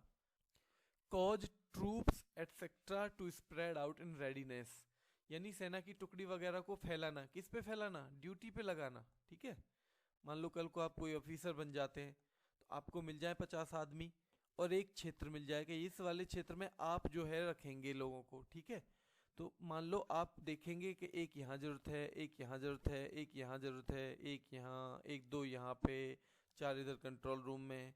तो जो जो आप ऐसे लगाएंगे ना उस क्षेत्र में, उसे करेंगे डिप्लॉय करना, यानी फैला रहे हो, आप नियुक्त कर रहे हो कि ये आप यहाँ रहोगे, आप यहाँ रहोगे, 2 आदमी यहाँ रहेंगे, 4 यहाँ रहेंगे, तो आप क्या कर रहे हो? डिप्लॉय कर रहे हो। ठीक है, वो क्या कर रहे हो? Deploy. All the persons working on A ship, ये तो हमने किस में भी पढ़ा था? किस नाउन में? ये पढ़ा था हमने कलेक्टिव नाउन में। जितने भी लोग शिप पे काम कर रहे हैं, जो शिप के किसका? नाविकों के दल का हिस्सा है, उसे बोलते हैं अंग्रेजी में क्रू। ठीक है, जैसे मैंने बताया था कुछ वर्ड होते हैं कलेक्टिव में जो मतलब कुछ निश्चित लोगों के लिए वही लगते हैं, जैसे गैंग भी मैंने बताया था, एक बैंड भी बताया था। ठीक है, तो क्या गैंग लगा सकते हैं हम नाविकों के दल के साथ? नहीं लगा सकते। गैंग हमने बताया था एक तो लेबरर के साथ लगता है, किसके साथ? लेबरर के साथ, और रॉबर्स के साथ भी लगता है। ठीक है, इनके साथ भी लगता है, और बैंड म्यूजिशियंस के साथ लगता है। तो all the persons working on A ship क्या हो जाएगा? Crew. All of one mind, जब सब एक ही दिमाग के हों। देखो एनिमस एक वर्ड होता है, एनिमस माने होता है विरोध किसी चीज के, यानी किन्हीं लोगों के बीच में विरोध। अब विरोध है, और अन जो वर्ड है ना, ये कई बार जैसे इन बता रहे थे ना, इनका मतलब नेगेटिव, तो अन का मतलब भी वही हो जाता है। अन एनिमस यानी जिनके बीच में कोई विरोध ही ना हो। अन एनिमस का मतलब हो गया जिनके बीच में कोई विरोध ना हो, तो इसे बोलेंगे यानी सब एक जैसे ही सोच रहे हैं। क्या कर रहे हैं? सब, सबकी एक राय है, सब एक जैसा सोच रहे हैं, तो उसे बोलते हैं यूनानिमस। ठीक है, animal of a certain region, मान लो क्षेत्र है और इस क्षेत्र विशेष में कुछ विशेष पशु रहते हैं, तो उसे हम बोलते हैं फौना। क्या बोलते हैं? फौना, यानी इस क्षेत्र में ये ही पशु रहते हैं, तो इसे बोलेंगे जो जो पशु रहेंगे उन्हें बोलेंगे फौना। और अगर इस क्षेत्र में कोई विशेष फूल, यानी फूल उगता हो, फूल की प्रजाति, तो उसे बोलते हैं फ्लोरा। ठीक है, उसे बोलेंगे flora. Animals of a certain region fauna, flowers of a certain region flora. ठीक है, 93, ceremony of crowning a king, राजा को राजा बनने का जो है ना उत्सव, उसे बोलते हैं कोरोनेशन, राज्याभिषेक। राजा को राजा बनाने के लिए जो उत्सव किया जाता है उसे बोलते हैं राज्याभिषेक। ठीक है, जैसे रामायण में आपने देखा होगा कि राम का राज्याभिषेक होने वाला था, तभी किस क्या मांग लिया उनके लिए? वनवास। तो वो वाली जो भी मतलब वो होती है प्रक्रिया, उसे बोलते हैं कोरोनेशन। ठीक है, क्लोज एंड फैमिलियर, क्लोज माने नजदीक हो, फैमिलियर माने परिचित, यानी कोई ऐसा व्यक्ति जो आपका क्लोजर परिचित, उसे बोलते हैं इंटीमेट। ठीक है, जैसे दो दोस्त हैं बहुत अच्छे, तो हम कहेंगे Ram and Sohan are intimate. ठीक है, फ्रेंड्स, राम और सोहन बहुत ही घनिष्ठ मित्र हैं। क्लस्टर ऑफ स्टार्स, तारों का समूह, ये भी कौन सा है? कलेक्टिव नाउन में भी हमने पढ़ा है, जब हमने नाउन पढ़ा था, इसलिए मैंने कहा ना कि जो चीज हम एक बार पढ़ लेते हैं वो कई जगह काम आती है। क्लस्टर ऑफ स्टार्स माने तारों का समूह, और उसे हम बोलते हैं गैलेक्सी। क्या बोलते हैं? Galaxy. Doing something to one's on free will, कोई चीज करनी हो अपनी मर्जी से कुछ करना हो, उसे बोलते हैं विलफुली। क्या बोलते हैं? विलफुली। विलफुल माने होता है कोई अपनी इच्छा से किया गया कार्य। ठीक है, तो इसे बोलेंगे विलफुली। ठीक है, doing undue favour to one's relatives, जो डूइंग माने करना, अनड्यू फेवर यानी ऐसा फेवर ऐसा कृपा जो उनके लिए बनती नहीं है, यानी करनी नहीं चाहिए। अपने रिलेटिव्स की कोई अनुचित कृपा करना उन पे, ठीक है। जैसे कोई आदमी कहीं मंत्री बन जाए, अपने ही रिलेटिव्स को वहां पे नौकरी में रख ले, उन्हीं को अपने किसी मतलब प्राइवेट जगह पे सेक्रेटरी टाइप में रख ले, तो ऐसा नहीं होना चाहिए। वो क्या हो जाएगा, doing undue favour to one's relatives. तो अब इसमें देखो नेपोटिज्म है, तो नेपो या नेपोट दो वर्ड होते हैं, नेपो भी होता है और नेपोट भी। इनका मतलब होता है नेफ्यू, यानी अपने भतीजे वगैरह, ठीक है। तो नेपोटिज्म, और इज्म का मतलब होता है कोई सिस्टम, ठीक है। तो नेपोट माने भाई भतीजे वाला, और इज्म माने सिस्टम, यानी भाई भतीजे वाले सिस्टम हम क्या बोलते हैं कि जब कोई आदमी doing undue favour to one's relatives, अपने रिलेटिव्स को अनुचित उनके ऊपर कृपा करता है, अनड्यू उनका फेवर करता है, तो उसे बोलते हैं नेपोटिज्म। और नेपोटिज्म किन वर्डों से बना है, दो वर्डों से, प्रीफिक्स नेपोट और इज्म, ठीक है, भाई भतीजा वाद। Something done with a good judgement, अच्छे निर्णय से जो किया गया कार्य। तो देखो जुडिशियस, जुडिशियस, ठीक है। जुडिशरी, जैसे जुडिशरी माने होता है क्या, न्यायालय, यानी जहां न्यायपूर्ण कुछ हो। तो ऐसे ही जुडिशियस माने होता है विवेकपूर्ण। क्या होता है, विवेकपूर्ण, यानी कि सोच समझ के जब कोई चीज की जाए तो उसे बोलते हैं जुडिशियस, ठीक है। ड्रॉ ए रॉन्ग कंक्लूजन, गलत निष्कर्ष निकालना। कंक्लूजन माने क्या होता है, निष्कर्ष, रॉन्ग माने गलत, ठीक है। तो ड्रॉ ए रॉन्ग कंक्लूजन माने मिस इंटरप्रेट। इंटरप्रेट माने होता है किसी चीज की व्याख्या करना। क्या होती है, इंटरप्रेट माने किसी चीज की व्याख्या करना, यानी कुछ चीजें लिखी हुई हैं मान लो, या किसी ने कोई कही है, तो उसका अर्थ बताना किसी को, उसका जो मीनिंग है उसे क्लियर करना, उसे बोलते हैं इंटरप्रेट। तो इंटरप्रेट कई बार हो सकता है कि सही ना हो, यानी कि जो व्याख्या है कई बार सही ना हो। कोई व्यक्ति कहना कुछ चाह रहा है और हम कुछ और कह रहे हैं, उसे कुछ और समझ रहे हैं, तो उसे बोलेंगे फिर मिस इंटरप्रेट। मिस जो वर्ड है ये भी प्रीफिक्स का काम करता है। प्रीफिक्स माने मैं पहले बता चुका हूं कि वर्ड से पहले लग के, और मिस जो है ये क्या होता है, ये होता है गलत के सेंस में आ जाता है, रॉन्ग, ठीक है। मिस इंटरप्रेट, कहीं कहीं मिस माने आएगा घृणा करने के सेंस में भी, ठीक है। तो यहाँ गलत के सेंस में हो जाएगा मिस इंटरप्रेट, यानी गलत किसी चीज की व्याख्या कर देना। तो मिस होता है प्रीफिक्स जिसके कई अर्थ होते हैं। जैसे कल हमने पढ़ा था इन प्रीफिक्स, इनके भी कई अर्थ होते हैं, उनमें से एक होता है नॉट, ठीक है। क्या होता है, नॉट।